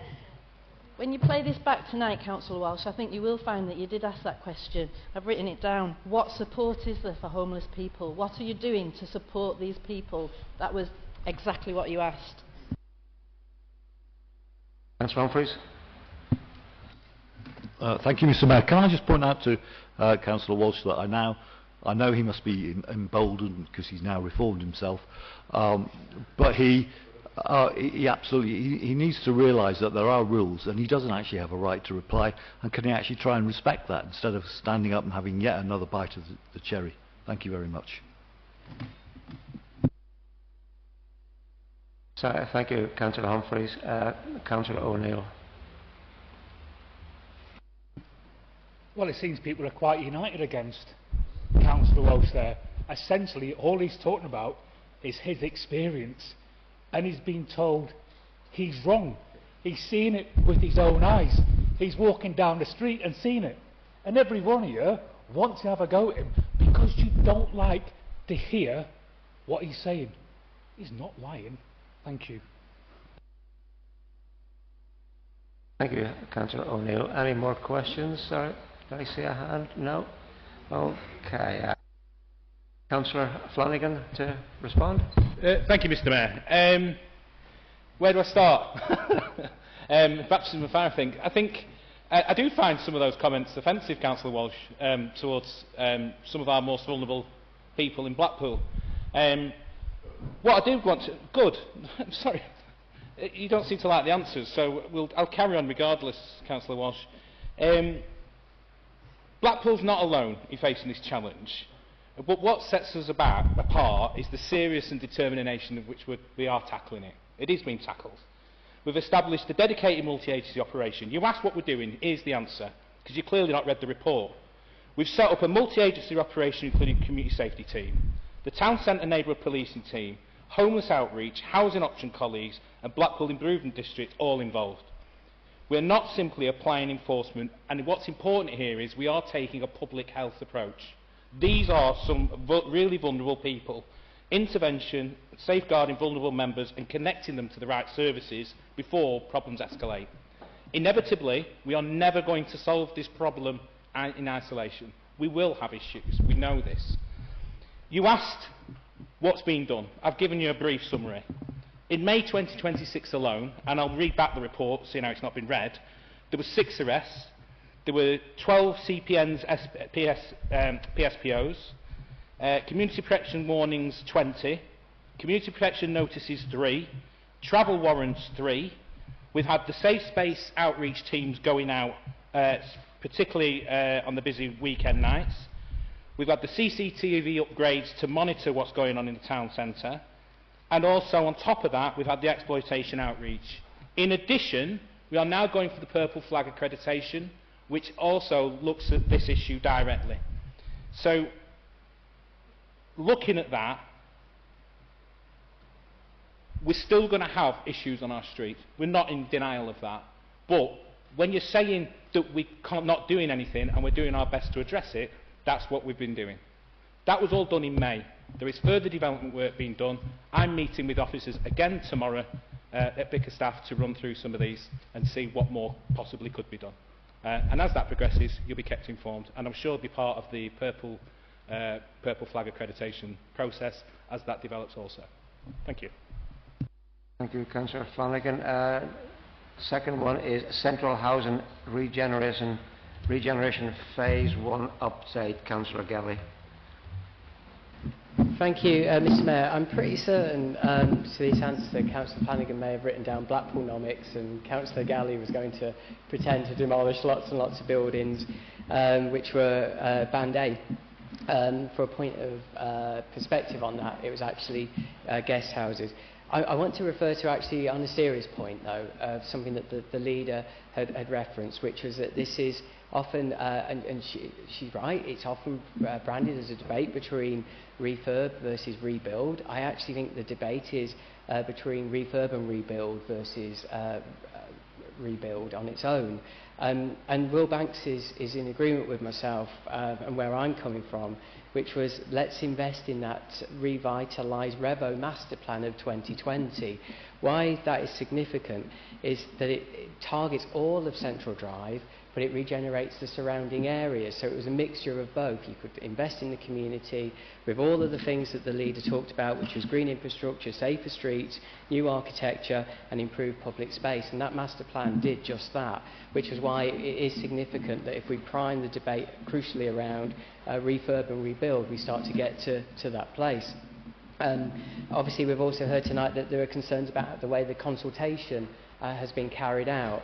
And I was once told in this chamber by Councillor Hobson, why do I mention that young chap from the multiversity that took his life? Now, I've met his parents, I know the leader has as well, and I speak with their permission to mention his name, Alistair Taylor. We owe it to Alistair and his family, then we must ensure that it never happens again, which is why all of the voices that we've heard tonight asking for help must be listened to. And I appreciate, Councillor Flanagan, you've reached out to them, but it's more than that. It's actually reconsidering the actual plan that we have. And for me, that is, what was that bid that we did to Homes England? Now, the leader referenced it. I'd be quite keen if that could be made available to the public, because I'd like to see what a flexibility we have to amend it to allow us to do both refurb and rebuild, taking us closer to a scheme that will regenerate or rebuild all of Central Drive and refurb those surrounding houses. So my question for Councillor Flanagan is, have you seen that funding bid? Can it be published, and how flexible is it that we can amend it? Thank you, Councillor Gelly. Any more questions? Councillor Sloman. Thank you, Mr Mayor. It's a bit of an overlap, Councillor Flanagan. It is regarding the master planning for central area, but there's some overlap with your portfolio responsibility for the Empty Properties Task Force. Now, everybody acknowledges across the country our high streets are struggling, shops are going out of business, businesses are folding left, right and centre. If we're going to remove 300 homes from behind Central Drive, 300 families who probably largely contribute to a lot of the footfall at the shops on Central Drive, then that is going to diminish their trade opportunities. If that happens, it's likely that a lot of those properties themselves on Central Drive, which aren't included in the demolition phase or refurb phase, whatever we want to frame it as, what's the impact? Has that been factored in? Is it sort of going to be a bit of a social engineering thing in that we can get rid of those because when people aren't going in those shops, the shops are going to shut, we can close those businesses down, we can get rid of those buildings. Thank you. Thank you, Councillor Sloman. Any more questions? Councillor Morgan, yes? It's a bit of a sort of to do with empty properties as well, as Councillor Sloman just brought that up. Empty properties at the moment in Blackpool is a very big problem, and I understand there's at least 1,200 empty properties at any one time, if not more. And the worst area for that is actually Talbot Ward, which is #1 on the empty properties list. I do understand it's not as simple as some people might think to sort this. There's obviously loads of different reasons why the properties may or may not be empty. What I don't understand is why this empty properties group, it seems to be a closed club. There's no representation from any of the other political parties involved, and I'd like to know why that is, because I just don't understand why everybody can't be involved from each party.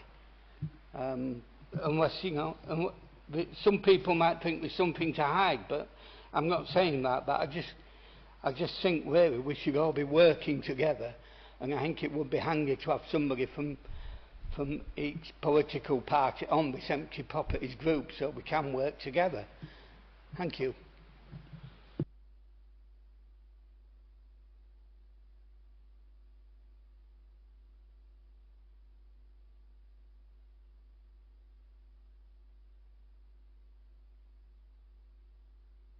So I'll be brief. The last two questions coming up from Councillor Mitchell and followed by Councillor Brooks. Thank you, Mr Mayor. I'll keep it really brief. It is on the empty properties, which was in general questions, I appreciate. Recently, at climate scrutiny, we did have a section about empty properties, which was absolutely fascinating. The work to actually deal with these empty properties is vast. My question was going to be, it's brilliant work, but do we have any more resources to speed up the process, because it is really needed for housing, for regeneration and everything else within Blackpool? Thank you. Councillor Brooks. Yeah, thank you, Mr Mayor. Just before I start, I need to declare a personal interest in this subject on the basis that I chair the housing companies.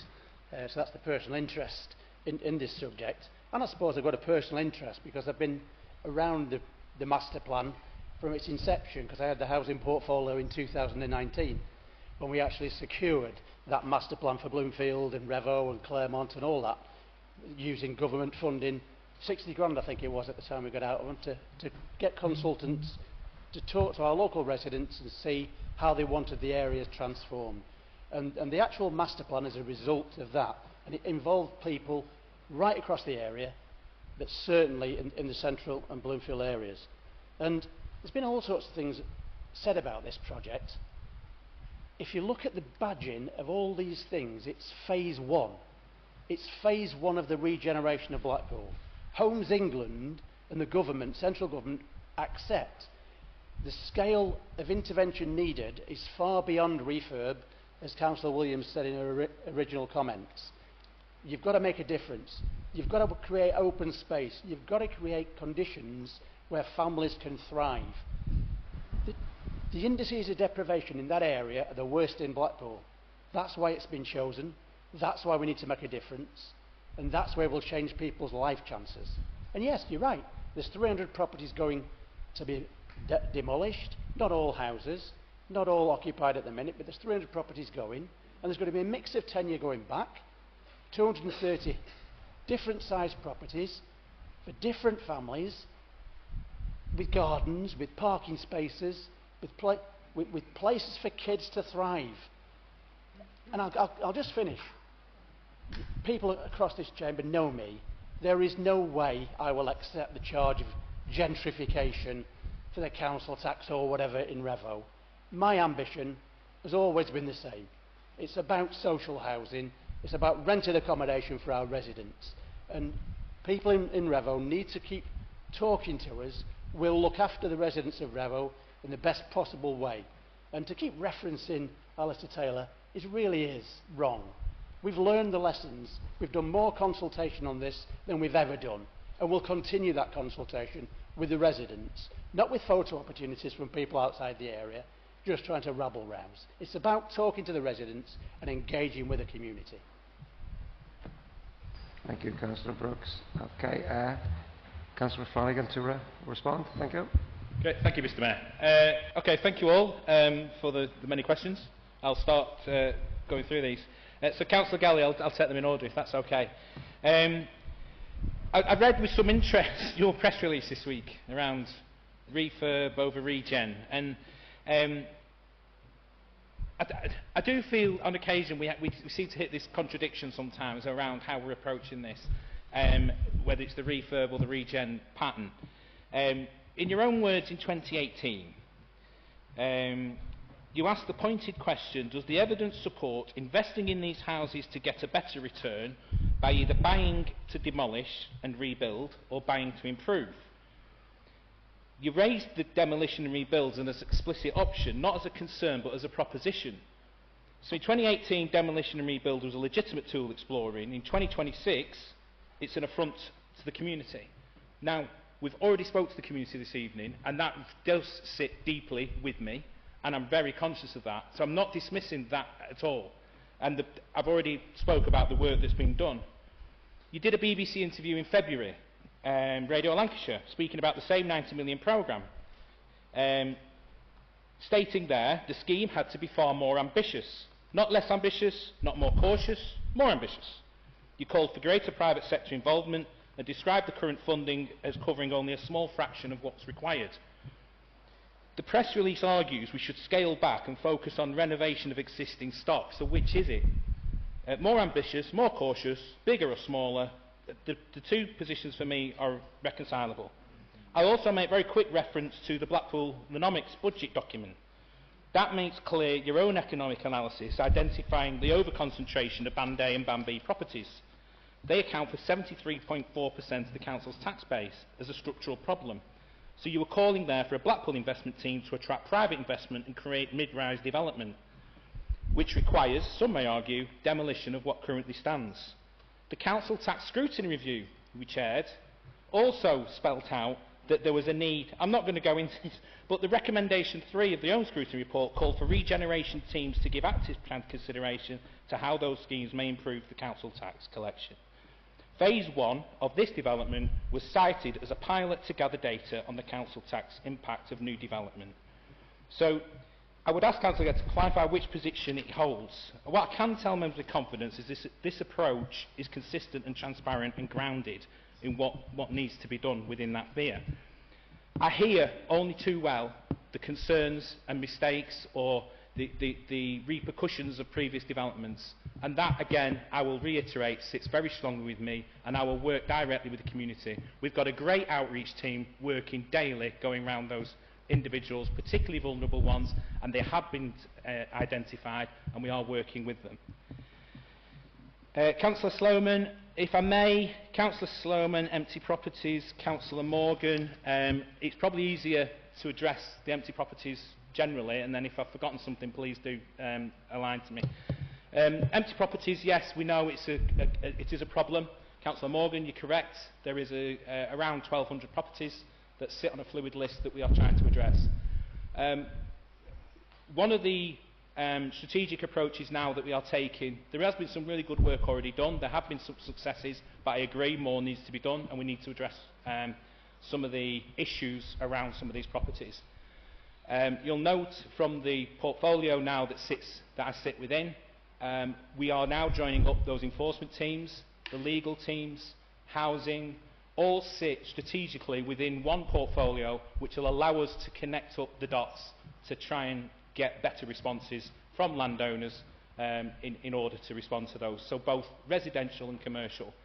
I do look forward to sharing with you in the not too distant future some of the work that I've already been undertaking with officers around the strategic direction of how we address that.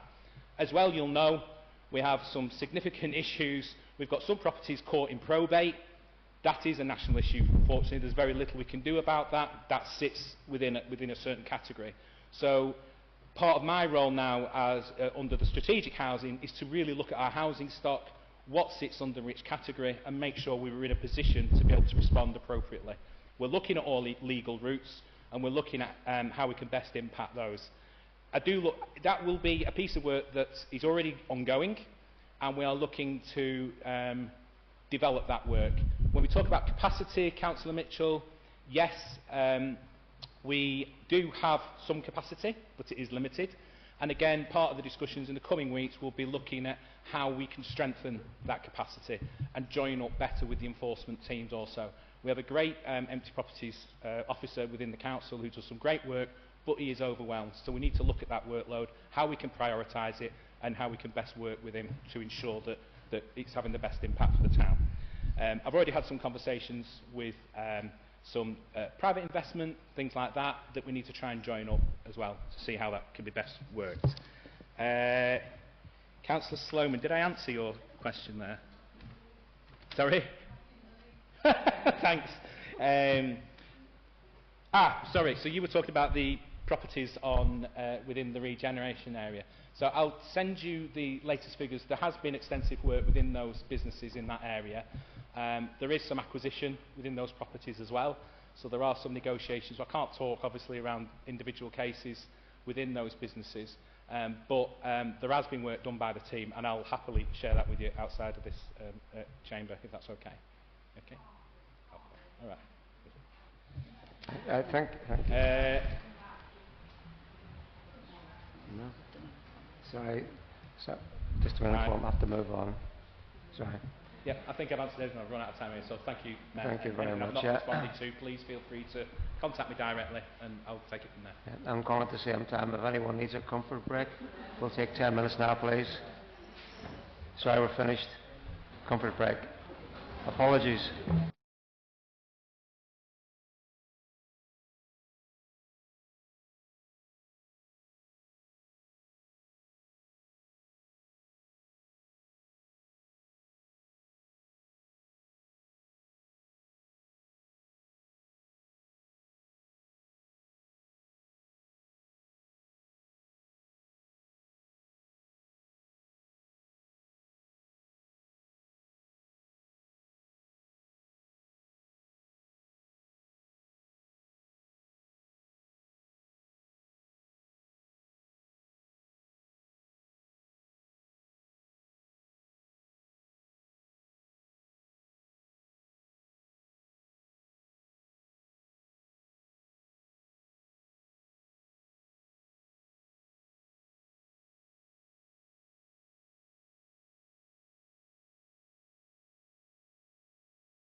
Right, so we will continue.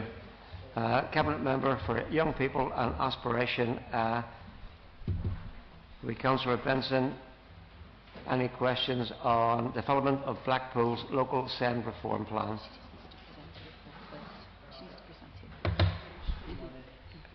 We'll skip that bit. Just go straight to the questions. Yeah, it is getting rather warm, Go Mr. ahead. Mayor. Thank you very much. Happy to present my report and take any questions. Thank you. See, I knew she was going to say that.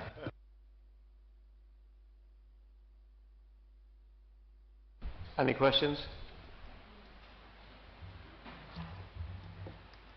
No.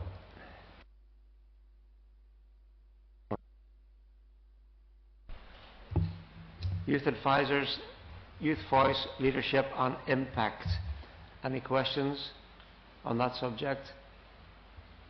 No, she's getting off far too easily, please. Somebody must have a question. No, moving on. Any general questions, comments or matters within the profile? Councillor Sloman.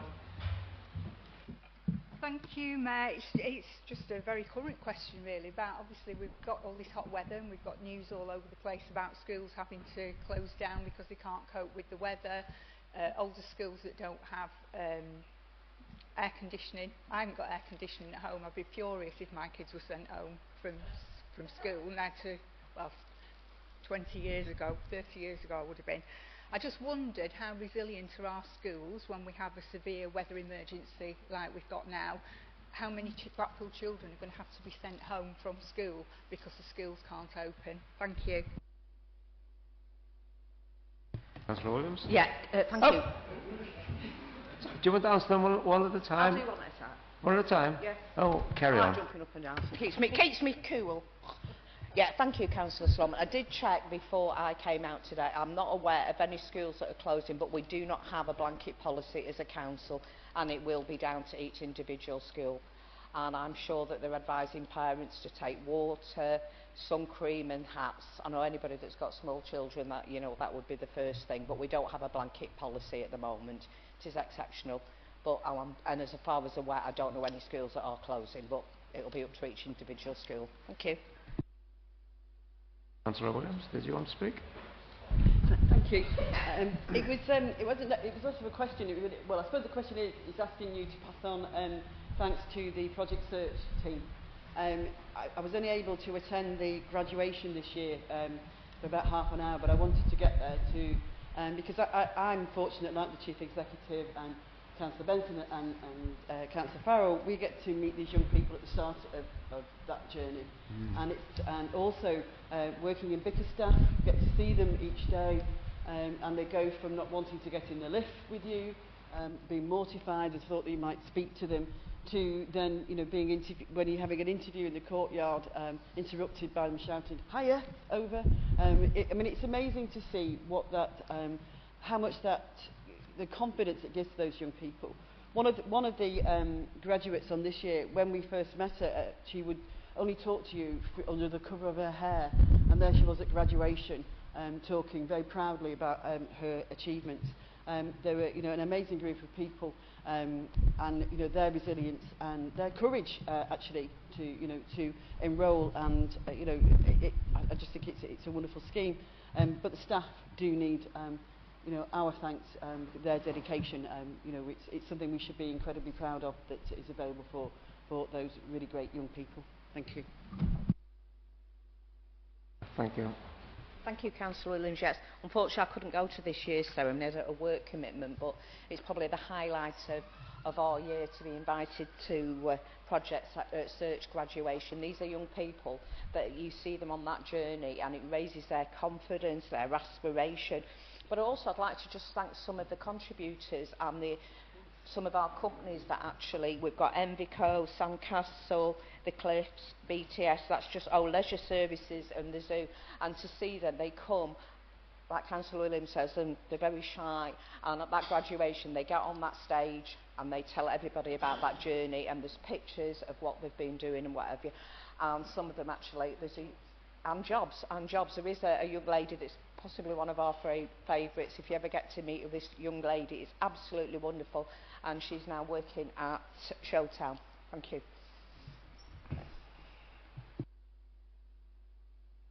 there any general questions?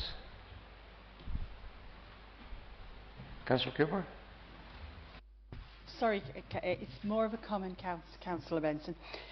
When many years ago I used to do the employment services for Lancashire County Council, and one of the first questions we used to be asked by companies was, how many people do you support Lancashire County Council at that time? And hand on heart, not a lot.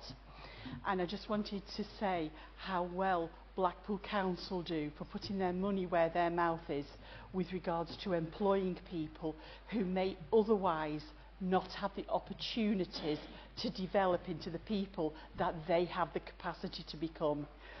So many people was put out, no, they are unemployable, whatever it might be, and Blackpool Council have indeed put their money where their mouth is. And so you highlighted just then, I just wanted to say how well the council do in the different services to support young people who have a very valuable contribution to make. Thank you.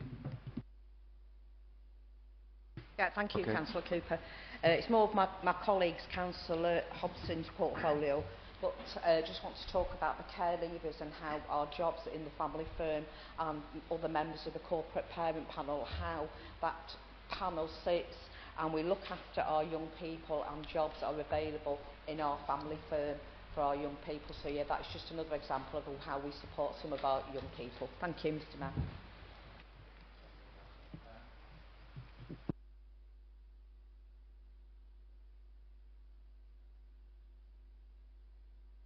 Cabinet.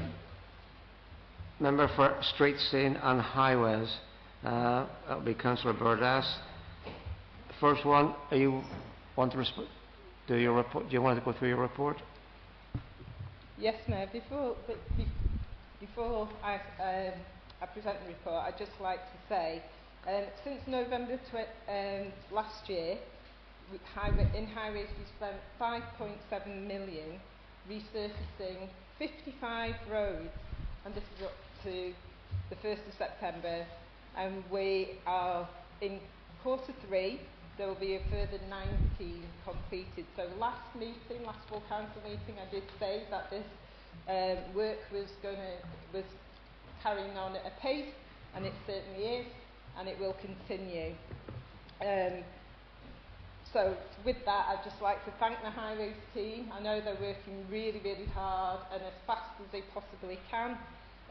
Obviously this weather will present its unique problems because it takes longer for the tarmac to set, so that causes greater disruption. It takes a bit longer than we'd expect.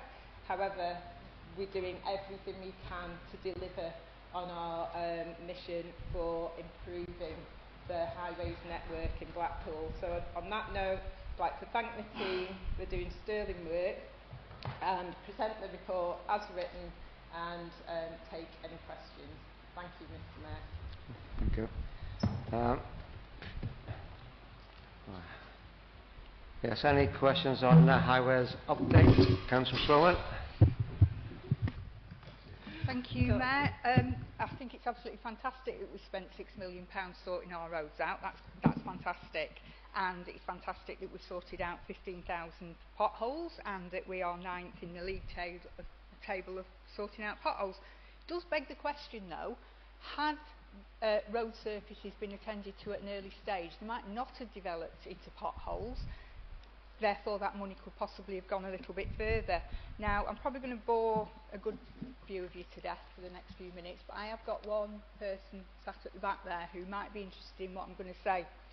So when I'm talking about money and how it's spent prudentially on sorting our roads out, it's not just about financial prudence, it's about health and safety. For cyclists, potholes are not just an expensive inconvenience, they're a serious threat to life and limb. And of the 255 people seriously injured or killed, cyclists that is, 88% of them had been manoeuvring their bikes away from potholes. So while motorists mostly experience damaged suspension or flat tyres, cyclists face immediate hazards from being thrown over the handlebars, suffering severe trauma veering into the path of traffic. The disproportionate danger for cyclists comes down to the fundamental physics of riding a two-wheeled vehicle. There's a vulnerable geometry. Bikes only have two thin points of contact with the road, and the front wheel dictates the steering. If a bicycle wheel drops into and abruptly rolls out of a pothole, the sudden deceleration can pitch the rider over the handlebars. And engineering analyses show us that rolling out over even a 20mm drop produces an extreme upward acceleration, easily causing a loss of control. Cyclists rely on their own bodies to absorb the shock, resulting in a much higher risk of broken bones and head injuries. Potholes also tend to form near the curb, which is exactly where our cyclists are expected to ride. And swerving to avoid a pothole can force cyclists into the fast flow of moving traffic. Now, Councillor Sean Brooks is usually quick on his feet to criticise anything I've got to say, so I'm hoping that out of 30 or maybe 40 of us, I might have an ally on this. Given that he's an avid cyclist, I'd like to hope that he would support me in asking that we are a lot more proactive in dealing with potholes and erosion, more so erosion, particularly where it occurs at the curbside, where our cyclists are expected to apply. Could we look at disapplying the 40mm threshold where erosion occurs at the curbside? Thank you.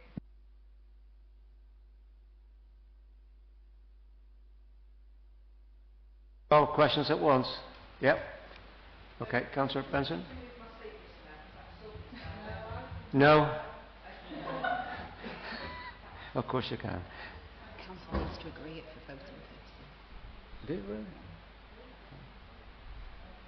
I'm sorry, but I believe the council has to agree to that move. So shall we have a show of hands, please?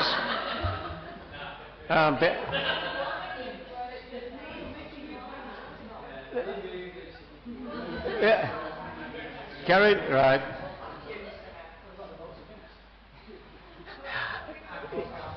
Sorry, yeah. Those against?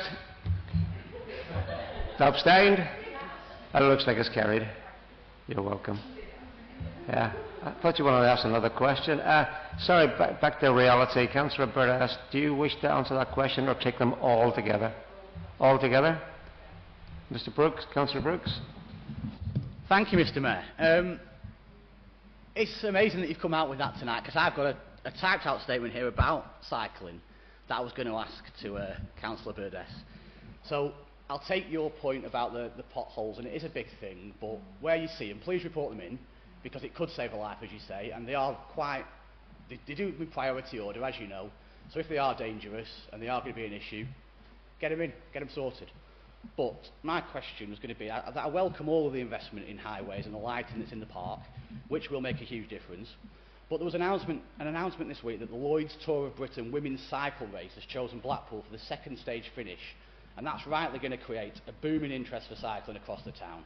It's going to get loads of people on the bikes, it's going to be a big event, it's going to be on TV.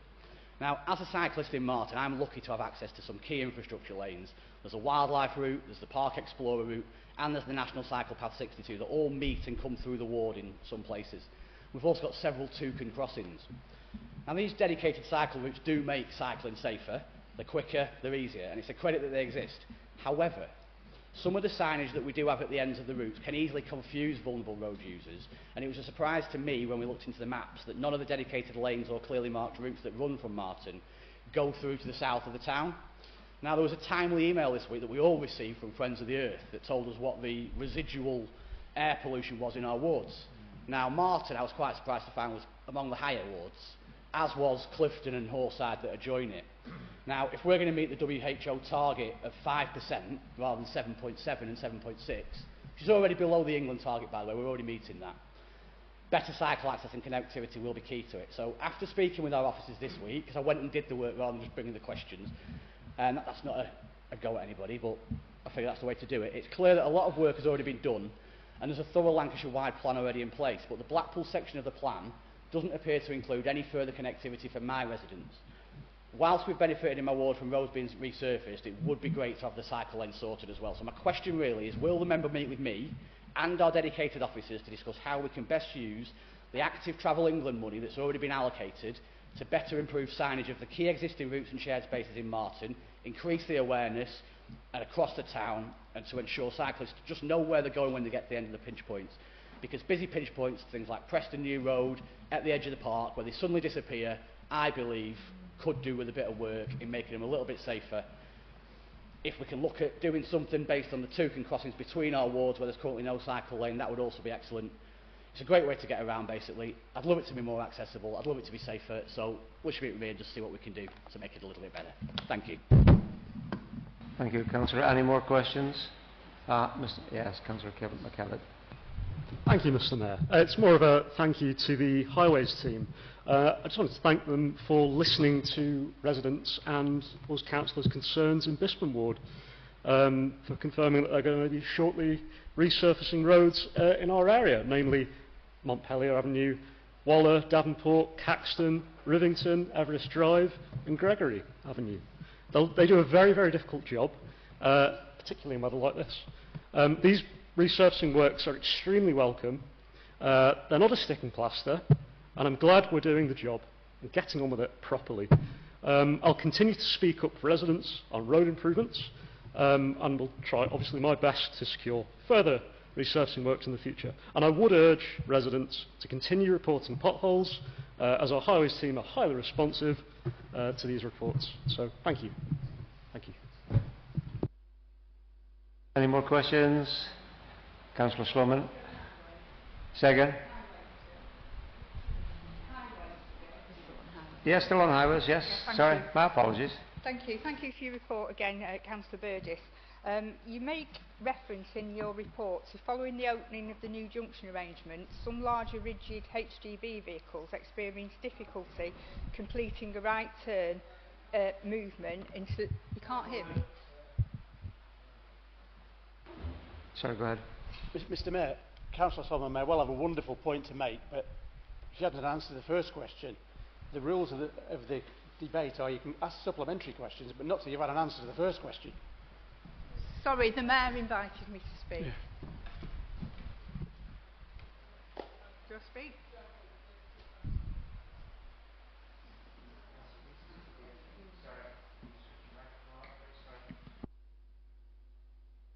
Councillor Hugo.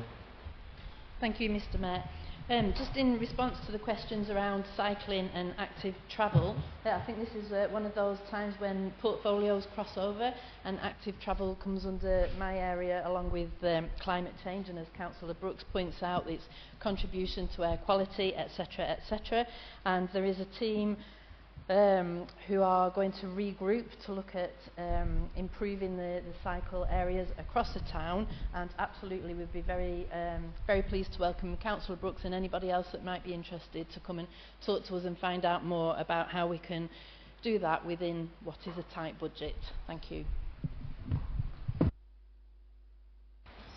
So sorry, I'll take the answers to the first two questions so that you can ask your further question. No, looks like we're finished answering questions. Go ahead. More questions than questions. First of all, I am a member of the Lancashire Road Safety Partnership, where we do monitor all the accidents that take place across the Lancashire footprint. In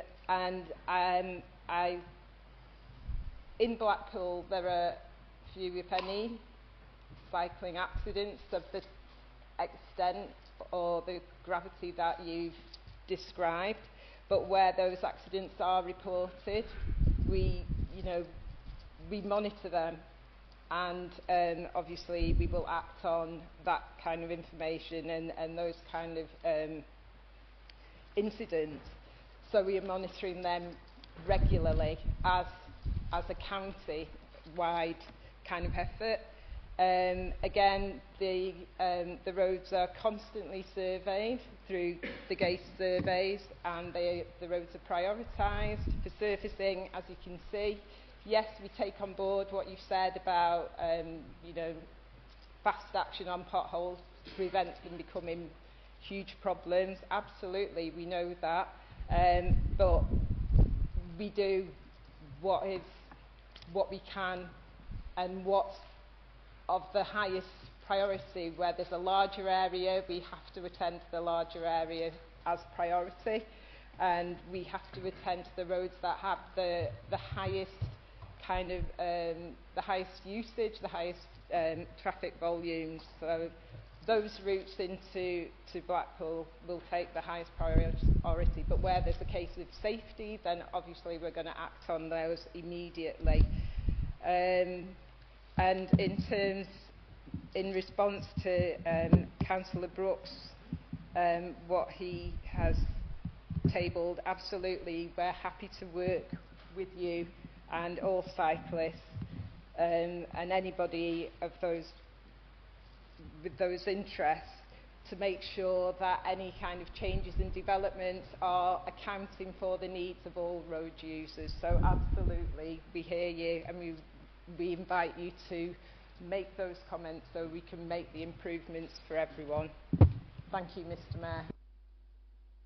Thank you, Councillor. Second one is lighting. Any questions on lighting? No?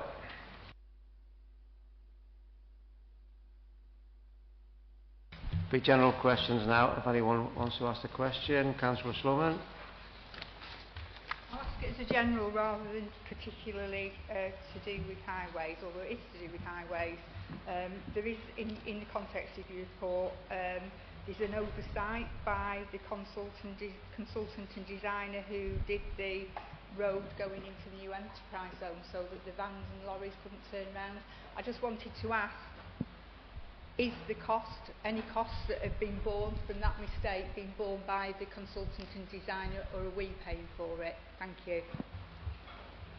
I'll answer that straight away. There is no further cost to the council. The cost for any changes has been met by the designer, and that those changes will be complete by Saturday this week because of the weather. It should have been finished beforehand.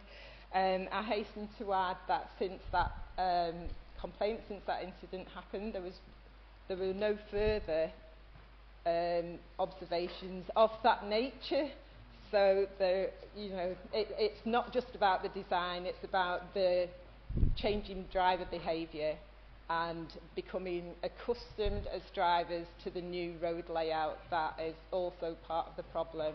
So just to make that clear, that those changes will be complete by the end of this week, and there's no further cost to the council. Thank you, Mr. Mayor. Thank you. Any more questions? No? Thank you. We'll move on to the next one. Cabinet Minister for Communities and Wellbeing. That will be Councillor Farrell to present the report. I think I've got a promotion to a minister then, Mr. Mayor. Not a promotion I would want.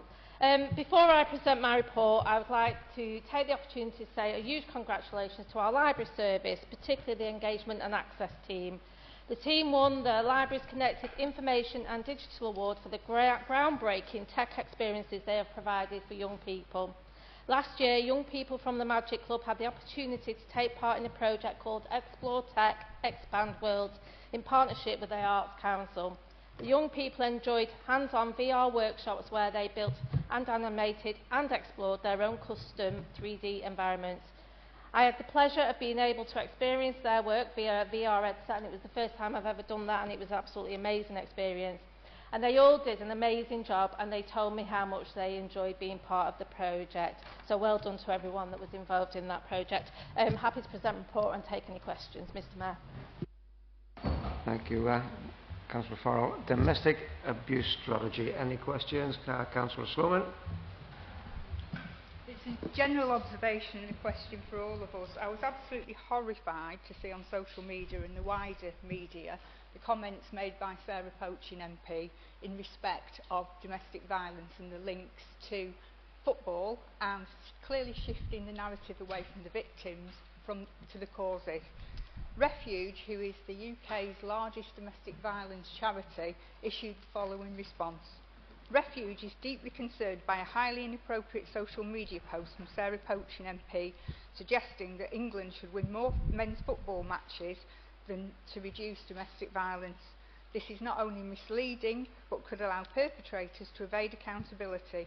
We must be clear, football is never an excuse for domestic abuse, and perpetrators cannot continue to be shielded by the myth that football directly causes abuse. While major sports tournaments can exacerbate pre-existing behaviours, abuse happens all year round, often hidden and unreported. Abusers may use football or alcohol intake as an excuse, but there is never any justification for domestic abuse. It is the abuser's actions alone that are to blame, not external events or circumstances. It is a choice and it must be challenged. As the World Cup continues, it is more vital than ever that we shift the narrative and give domestic abuse the red card. I would ask us all, as a council, to show a red card to Sarah Poaching and to condemn these wholly misleading and dangerous comments and condemn, well, I'm saying condemn the press. Well done to the press for highlighting it, but it's disgusting. Thank you. Okay. Any more questions? Would you like to respond, please?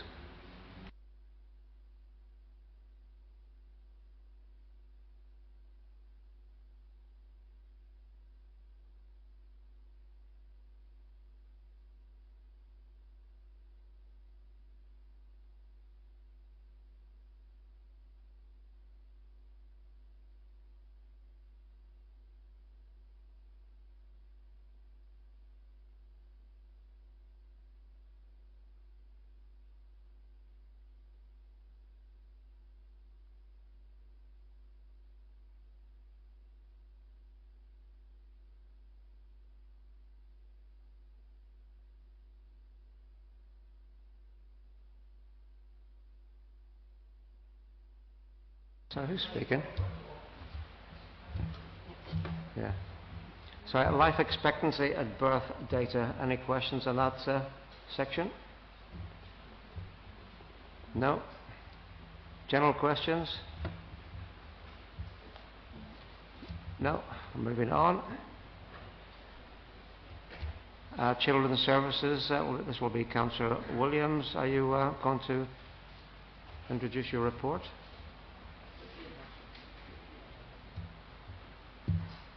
I haven't missed one. My apologies. It says, you're here. I didn't see that little bit at the end. Yes, yeah, my fault. I'm Councillor Hobson's alter ego.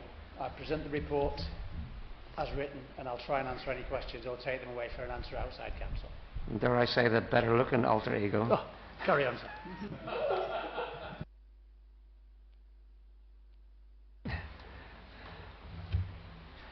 Sorry, a Families First Partnership Programme overview. Any questions? No? Fostering. Any questions on fostering? No? Any general questions? Yes, Councillor Scott. Thank you, Mr. Mayor. I'm sure, well, I know that every member in this room will be saddened and horrified by the court reports of the abuse and murder of Preston Davey. Excuse me, it's hit me profoundly because of my involvement with adoption, but please bear with me. We know that this wasn't in Blackpool, we know it was Oldham, but sadly Blackpool got drawn in because of where these monsters lived, and also because, unfortunately and sadly and shamedly, our own Blackpool Victoria Hospital was involved during the care of Preston. We aren't responsible in Blackpool directly for the delivery of our adoption services. That sits with the Regional Adoption Agency, which is Adoption Lancashire and Blackpool, in the same way that Adoption Now deliver the service for Oldham. So there is a similarity there. It's kind of at arm's length, and that gives me cause for concern because it's not directly within our own control. I know that the MP, Chris Webb, has called for a national inquiry into this case, and I absolutely go along with that. However, I would like to suggest that locally, we as corporate parents and as councillors, excuse me, I'm just referring to my notes, who are responsible for ensuring that our children are treated as they should be and safeguarded at all parts of every process, that we should ask ALB Adoption Lancashire and Blackpool to carry out its own review to ensure that their safeguarding of our children and of every child who they are responsible for is as robust as it should be. There should be no leeway at all for protected characteristics, cultural differences or socio-economic standing. I'm not suggesting that has happened, but it might have, and that needs to be avoided. The safety of children must be of prime concern. With regard to the hospital, I believe, and I hope you will agree and support, that Blackpool Victoria Hospital, Blackpool Teaching Hospital, should carry out its own urgent inquiry into this case. In particular, as picked up from the court reports, if any member of staff has a concern regarding child safeguarding such that they feel it should be reported to the police, then no other member of staff in that organisation should be able to overrule, override or cancel that. Sorry, Michelle. And that- Councillor Scott, sorry. Time's up. Thank you. Thank you.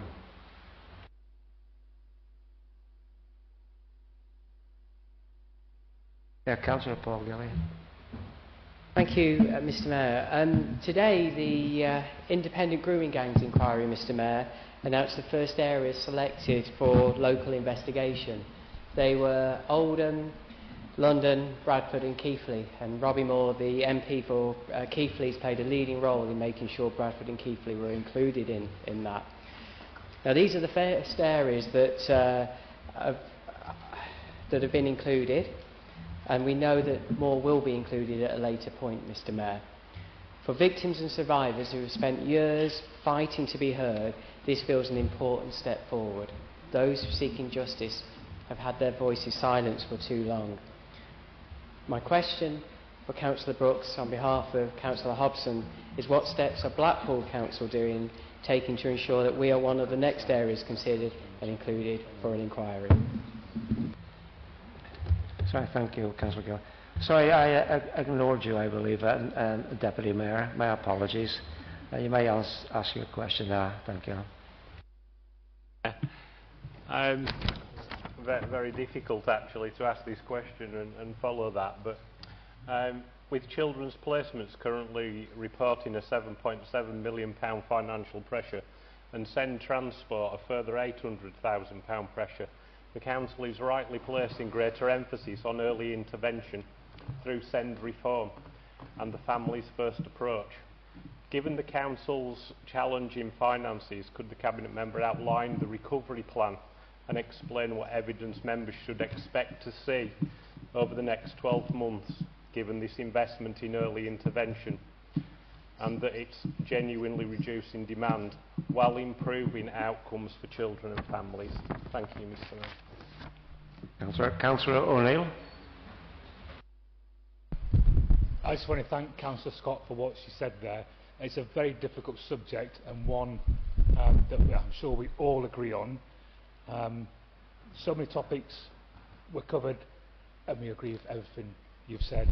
And it's also, you know, when we look at the people in charge of the council who are responsible for this type of activity, and indeed the police and the judiciary and everybody who was actually directly involved in this, my heart goes out to them and exceptionally grateful for the work they do on our behalf. And I just want to pass on to Councillor Hobson that when he said some months ago in here, he won't lose a single night's sleep because of an overspend, he will make sure the children are safe before that worries him. So if we can pass on my thanks to Councillor Hobson, it would be appreciated. Thank you, Councillor O'Neill. Councillor Sloman. I'll be very brief. I just want to reiterate what Councillor Scott said, and I can give an assurance that Blackpool teaching hospitals are undertaking a review. I would urge anybody, as Councillor Scott has said, anybody to use their professional curiosity to ask the questions. Do not be intimidated by somebody having higher line management. But I'd also like to take the opportunity to commend the police and the staff who were on duty when that poor child was brought into hospital. and the staff probably closer to home in the department that I work with who had to care for Preston until months and months later that poor child was laid to rest. I have never ever seen a more beautiful child with a more willing smile, and I just think everything is just so sad, but we must always never lose sight of expressing your concerns if you have them. If your concerns are made in good faith, they are not wrong concerns. Thank you. Thank you, Councillor Sloman. Any more questions? No? Okay. Sorry, did you want to ask a question? My apologies. Do you want me to respond to the send actually transport comes onto me? Do you want me to respond, or do you want me to respond to...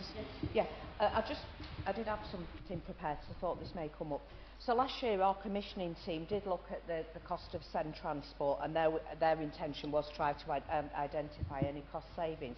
However, they quickly discovered that despite the cost of transport being high, there is very little that can be done to reduce expenditure, as it is driven by demand, hence our send reform plan.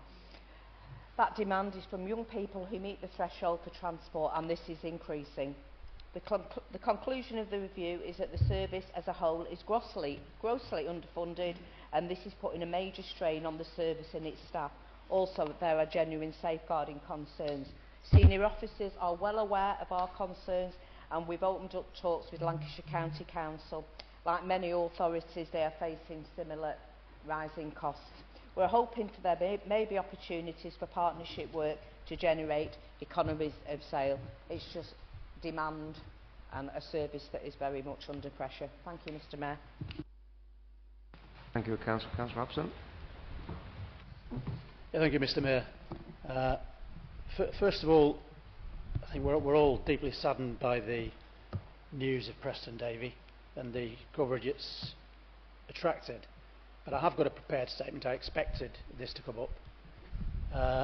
As you were aware, the trial has concluded following the extremely sad death of Preston Davy. Our thoughts continue to be with his family. Preston was not known to Blackpool Council prior to his death, as his adopters live within the Lancashire County Council area. Also, the care and adoption proceedings in respect of Preston were undertaken by Oldham Children's Services. The link between Preston Davy and Blackpool was that one of his adopters was a teacher in a Blackpool school, and that the adopters brought Preston for treatment to Blackpool Victoria Teaching Hospital. Our involvement as Blackpool Council has been limited to our responsibilities through the Local Authority Designated Officer. Local Authority Designated Officer, LADO, manages and oversees allegations against adults who work with children, ensuring child safety while providing guidance and oversight to employers and agencies.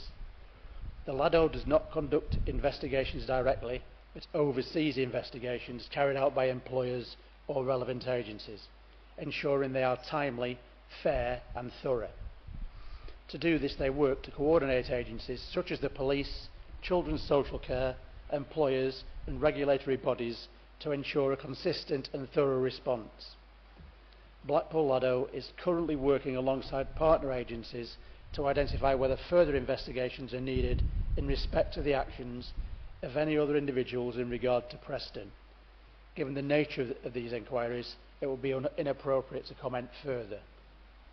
Having said that, I'm aware that two of the councillors, Councillor Sloman and Councillor Scott, are closely involved with this, with their employment at the hospital and also within scrutiny, where I'm sure that Blackpool Victoria Hospital in this case will be reviewed over the coming months. But I don't intend to comment on that further at this stage. In relation to Councillor Galley's question and the grooming gangs, we actually volunteered early on in the investigation to be subject to an investigation about the grooming gangs. Come and have a look, it's not a problem. There's been 4, the ones you highlighted, Oldham, Bradford, London and Keighley, already selected. If we're the next area, then fine. We've already offered ourselves as an area as a result of the last debate, so it'll be up to the government to decide where they address their concerns next. Councillor Benson's already answered the comments from you, Councillor Mitchell, but I can assure you that Jim Councillor Hobson meets with the Families First team looking at the budget on a fortnightly basis, because it is a pressure, so he's all over it, basically. But as has been rightly said by yourself and by Councillor Benson, safety of children's is paramount rather than the budget. We'll do whatever it takes.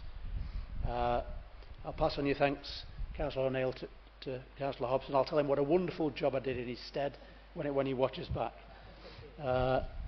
And that's it, really. If I haven't answered any questions, I'm sure that Councillor Hobson will follow up anything in writing afterwards, and will be open to an approach. Because I'm also painfully aware that the next full council meeting is September. So let's do it outside council if there's an urgent need for an answer. Thank you, thank you, Councillor Hobson. Any general questions? No?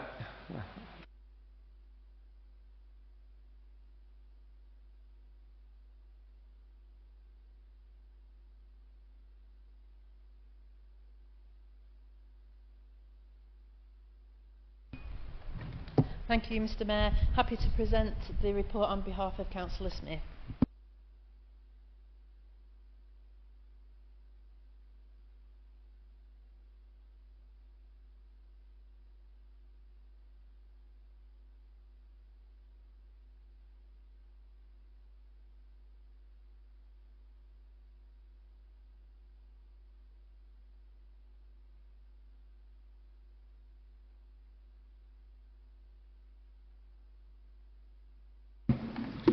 Thank you, Mr. Sorry, Mayor. Councillor Gowing. No, apologies. No, it's fine. Earlier I mentioned Create Developments Bispham, and that they'd gone into administration owing the authority £9.5 million. We have also lent Create Developments Blackpool £8.9 million. When I checked on Companies House today, their accounts are now overdue. Is that loan also at risk? And can you also confirm, Mr. Mayor, if Cool Silk, the developer that we lent all the money to not to develop a hotel in that awful black building on the promenade, has repaid any of their £11.6 million loan back? Thank you, Councillor Gelly. Any more questions? Councillor Sloman. General and very quick. A couple of months ago, the Robinson opened to great fanfare. I've been past there quite a lot, and I've not seen a great deal of things happening. I just wondered, has there actually been an uptake that a bit for business space, shared business space, that justifies the expenditure that went into the project? Thank you.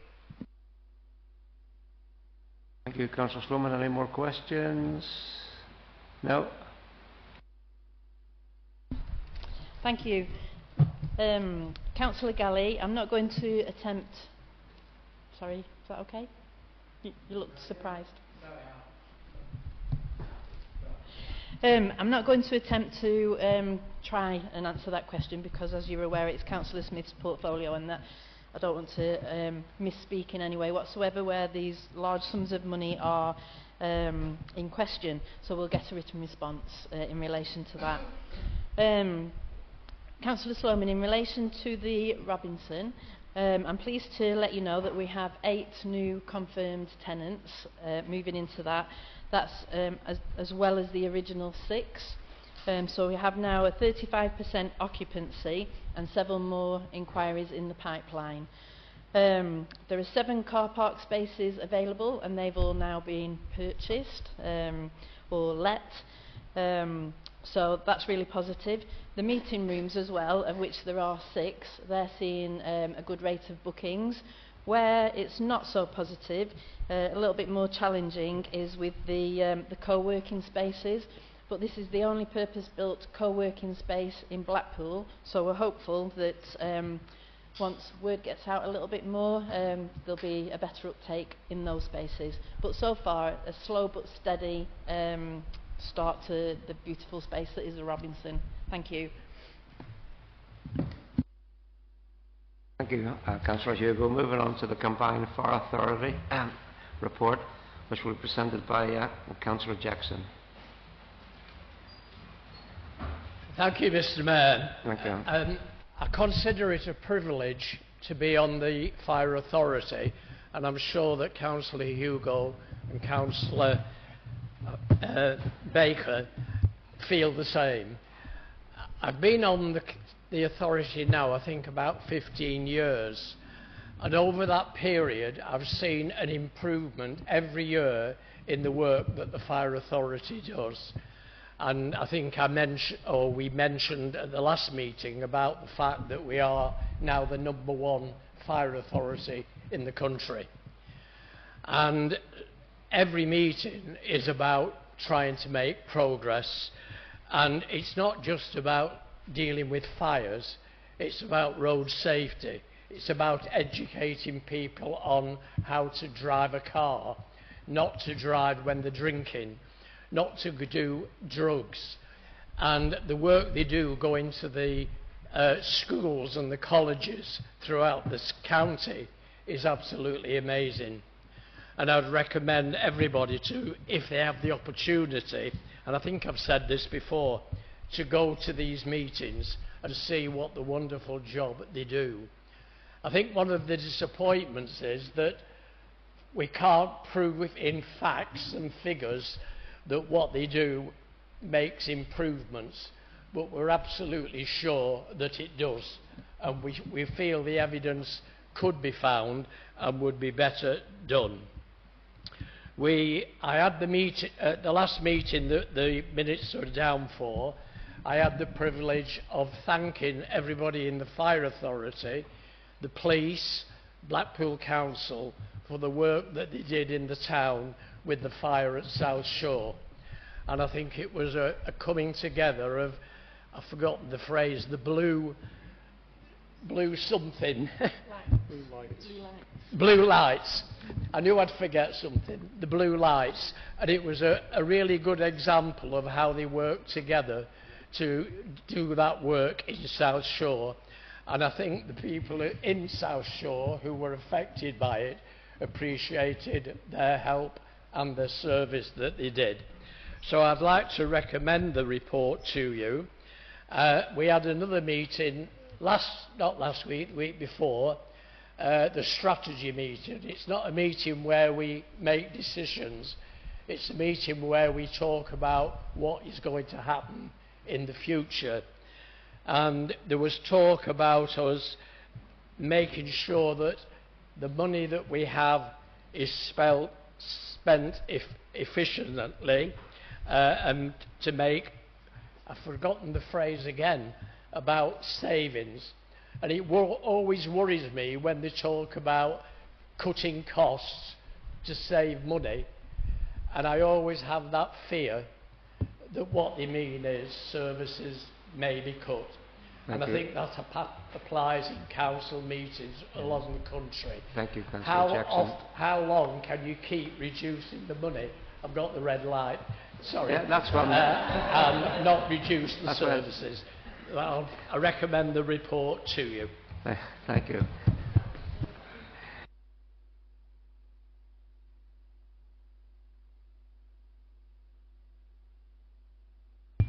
Thank you, Mr. Mayor. Sorry, Councillor Mitchell. Thank you, Mr. Mayor. I just want to echo what you said. Mr. Mayor, can I just say, I have a problem. My hearing is deteriorating, and unfortunately, even though I've had the hearing aids changed and improved, I cannot hear everybody's voice as good as I would like. I struggle with you, Mr. Mayor. I don't think it's your accent.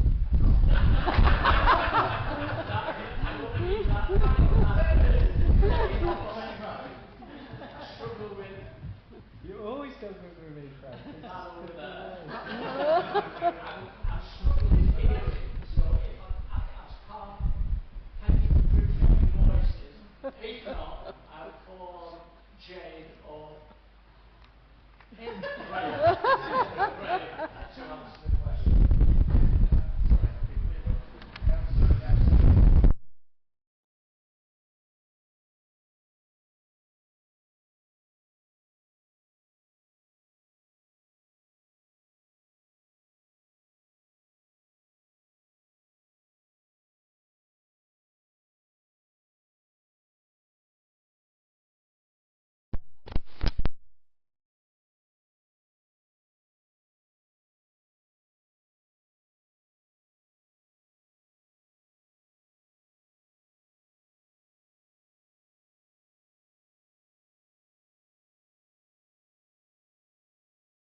but really do make a difference to their lives.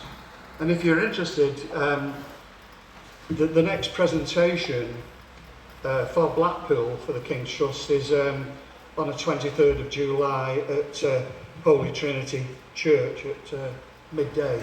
So if anybody's got the time to go and witness that and listen to these young people talking after they've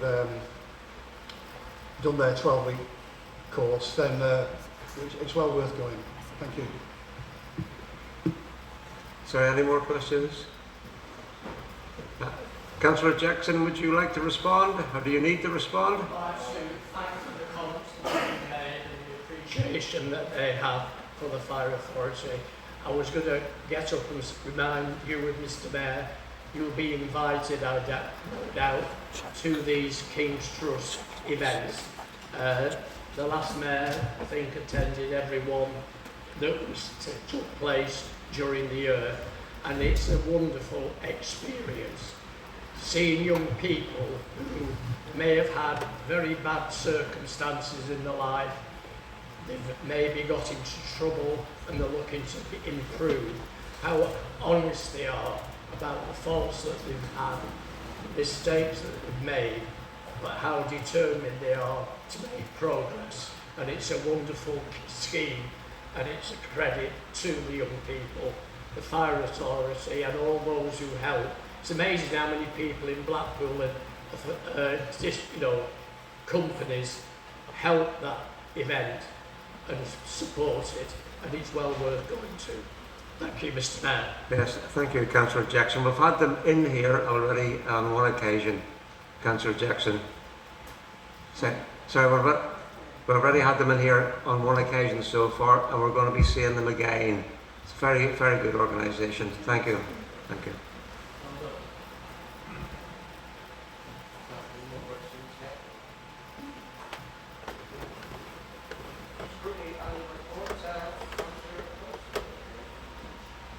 Thank you, Mr. Mayor. Scrutiny and report, Councillor Gelly. Thank you, Mr. Mayor. I will be brief. The purpose, obviously, of this item is for Council to consider and note the report. There are four, obviously, scrutiny committees. Each one has produced a success.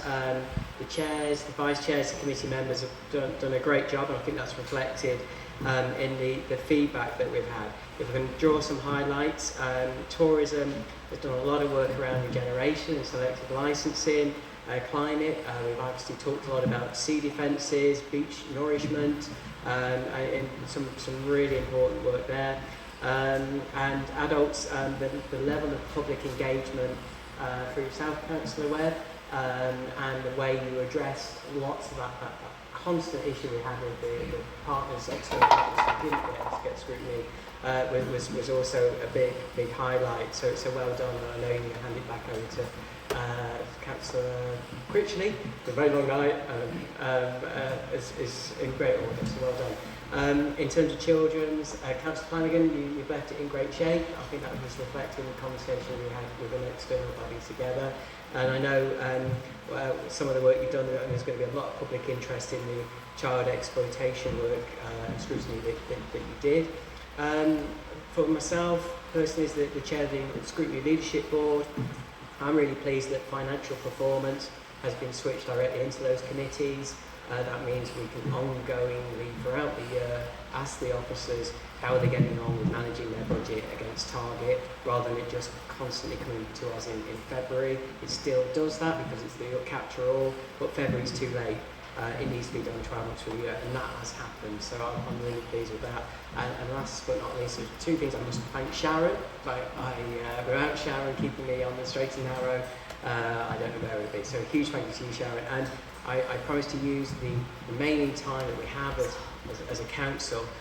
We've heard that one of our great officers, Alan Cavill, has received a huge award. I promise to use scrutiny to make sure that John Blackledge also receives some recognition by His Majesty the King in my time as scrutiny chair. So a huge thank you to the officers, the elected members on those committees, and all the partners that supported it, and I'm happy to take questions.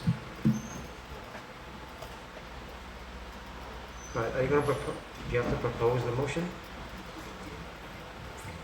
Yeah. Yeah, about a second. We're more than happy to propose and reserve the right to take any questions. Councillor Cartmel. Yeah, very happy to second that. It's an excellent report, and can I just put on record a big thanks to all the officers, all of the staff, all of the members of the committees that have done a sterling job again this year. Thank you. Thank you. Any councillors wish to speak on this subject? Any councillors? No? No need for a right to reply then, Mr. Councillor?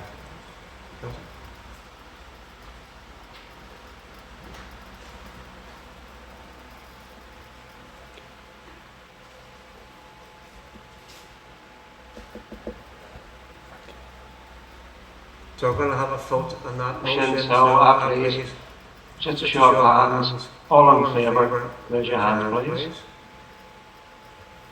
Thank you. Against? That was it. Don't scratch your head. Abstain. I think that's carried. Thank you. Right, Audit Committee Annual Report. Councillor Humphreys, propose a motion. I would love to propose a motion. I'd just like to say thank you that after the music stopped when we were reshuffling committees, I was still Vice Chair of Audit because I thoroughly enjoyed it. I thought I wasn't going to, but I really, really enjoyed it. So I am pleased to present this annual report to Council, which sets out the work undertaken by the Audit Committee during 2025-26 municipal year. Whilst I cannot cover all the issues, because I don't know all the answers, by the committee, key areas of focus over the year have included review and challenge of the strategic risk register and reporting on deep dive reviews into areas of risk including governance, security and reputation. Significant organisational risks faced by the Council and actions being taken to mitigate these risks. The committee has also considered the annual government statement, the annual audit opinion of 2024-25, which provided the head of audit and risk opinion as to the adequacy and effectiveness of governance, risk management and control within the council, and a report from the chair of the shareholders committee looking at the risks at the council's wholly owned companies. As vice chair of the committee, I would like to propose a motion to the council and that audit committee annual report 2025-26 be noted. Thank you very much. I hope I didn't go too fast.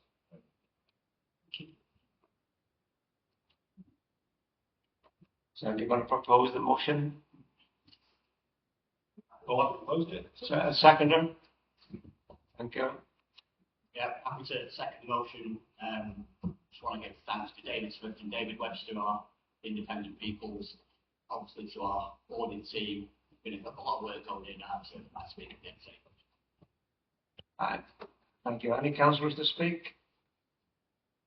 No? We'll carry on to the vote. To the vote, just a show of hands again. All those for?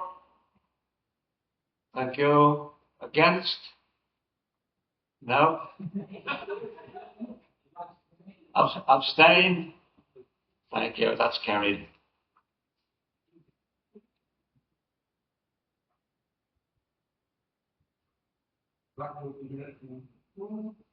Blackpool Community Safety Plan. That's Councillor Flanagan to propose the motion.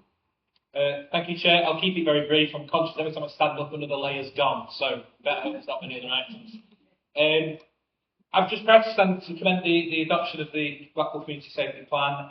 I just wanted to address something directly, because I know when we discuss crime and antisocial behaviour, it's tempting to put the headlines, point to headlines and ask why we've got the high crime rates. I'm not going to go through the statistics. We know what the statistics are. We've talked about this in this chamber many times. They're not comfortable, but they are the reality that shapes everything that we do as a team.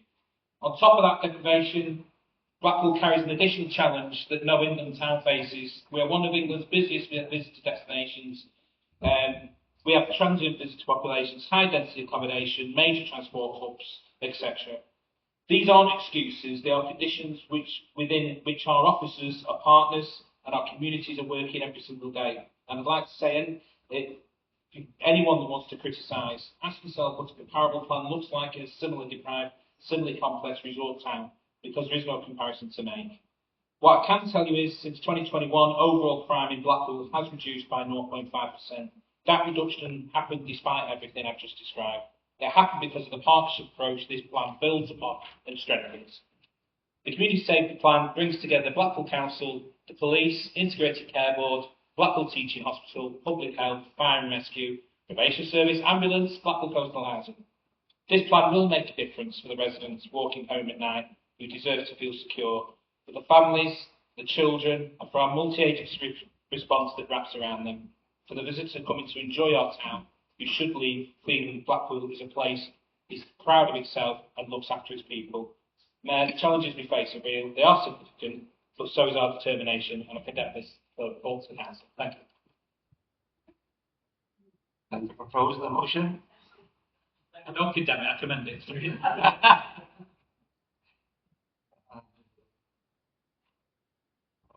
Well, I'll have a little vote on that one then.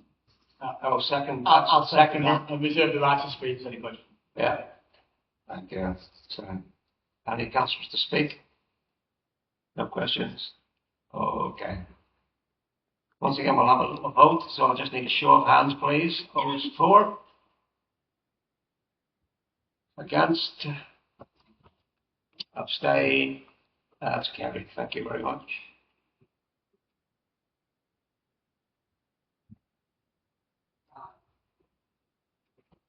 Appointment of committees. It's Councillor Williams to propose the motion.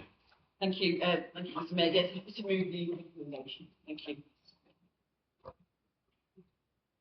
Any councillors to speak? Oh. My apologies. Seconded. Happy to second, Mr. Oh, sorry. No, where's Councillor Campbell gone? How you are? Happy. You push your hair. Thanks very much, Mr. Mayor. Formally second. Thank you. Sorry, thank you very much. Thank you. My apologies. Yeah, any councillors to speak on the subject? No? Okay. There's no better reply, really, no need to. Well, council through the vote. All those for? Thank you. Against? Abstain. Thank you, that's carried. Statement of licensing policy. Sorry, my apologies. Statement of licensing policy. Councillor Flanagan to move the motion. A little late. Right, yeah, happy to present.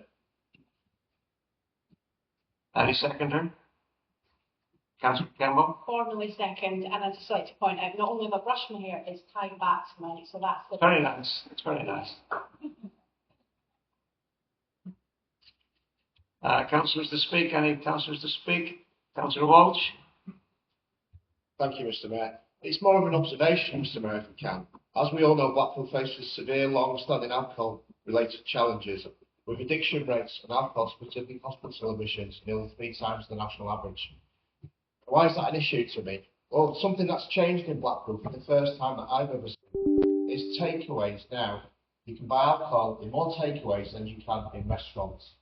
And when you think to yourself, that's the first time that statistic has ever changed. When you think that takeaways are pretty much trading till 4 o'clock in the morning in some instances, you are more likely now to go and get an alcoholic drink in a takeaway than you are in a restaurant. That would normally close about 10 o'clock or 12 o'clock. So as an observation, I wonder if it's the right trajectory or the right way we're going as a town when we're giving licences to takeaways. Who wants to go to a fish and chips and get a carton and coke or a vodka and coke? Certainly not me. But anyway, it's just an observation and it's just something I wanted to highlight. Thank you. Thank you, Councillor Walsh. Any more speakers? Any other speakers? No?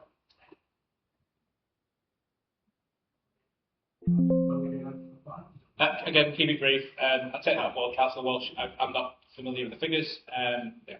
As a regular user of some of the takeaways occasionally, that might surprise you. I've actually come across that, so I will look into that.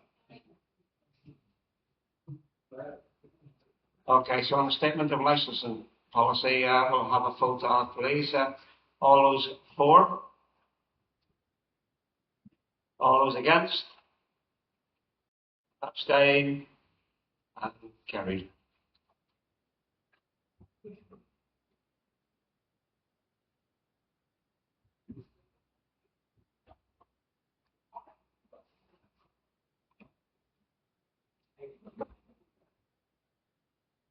And you'll be pleased to know that's the end of business for tonight. Thank you very much, folks.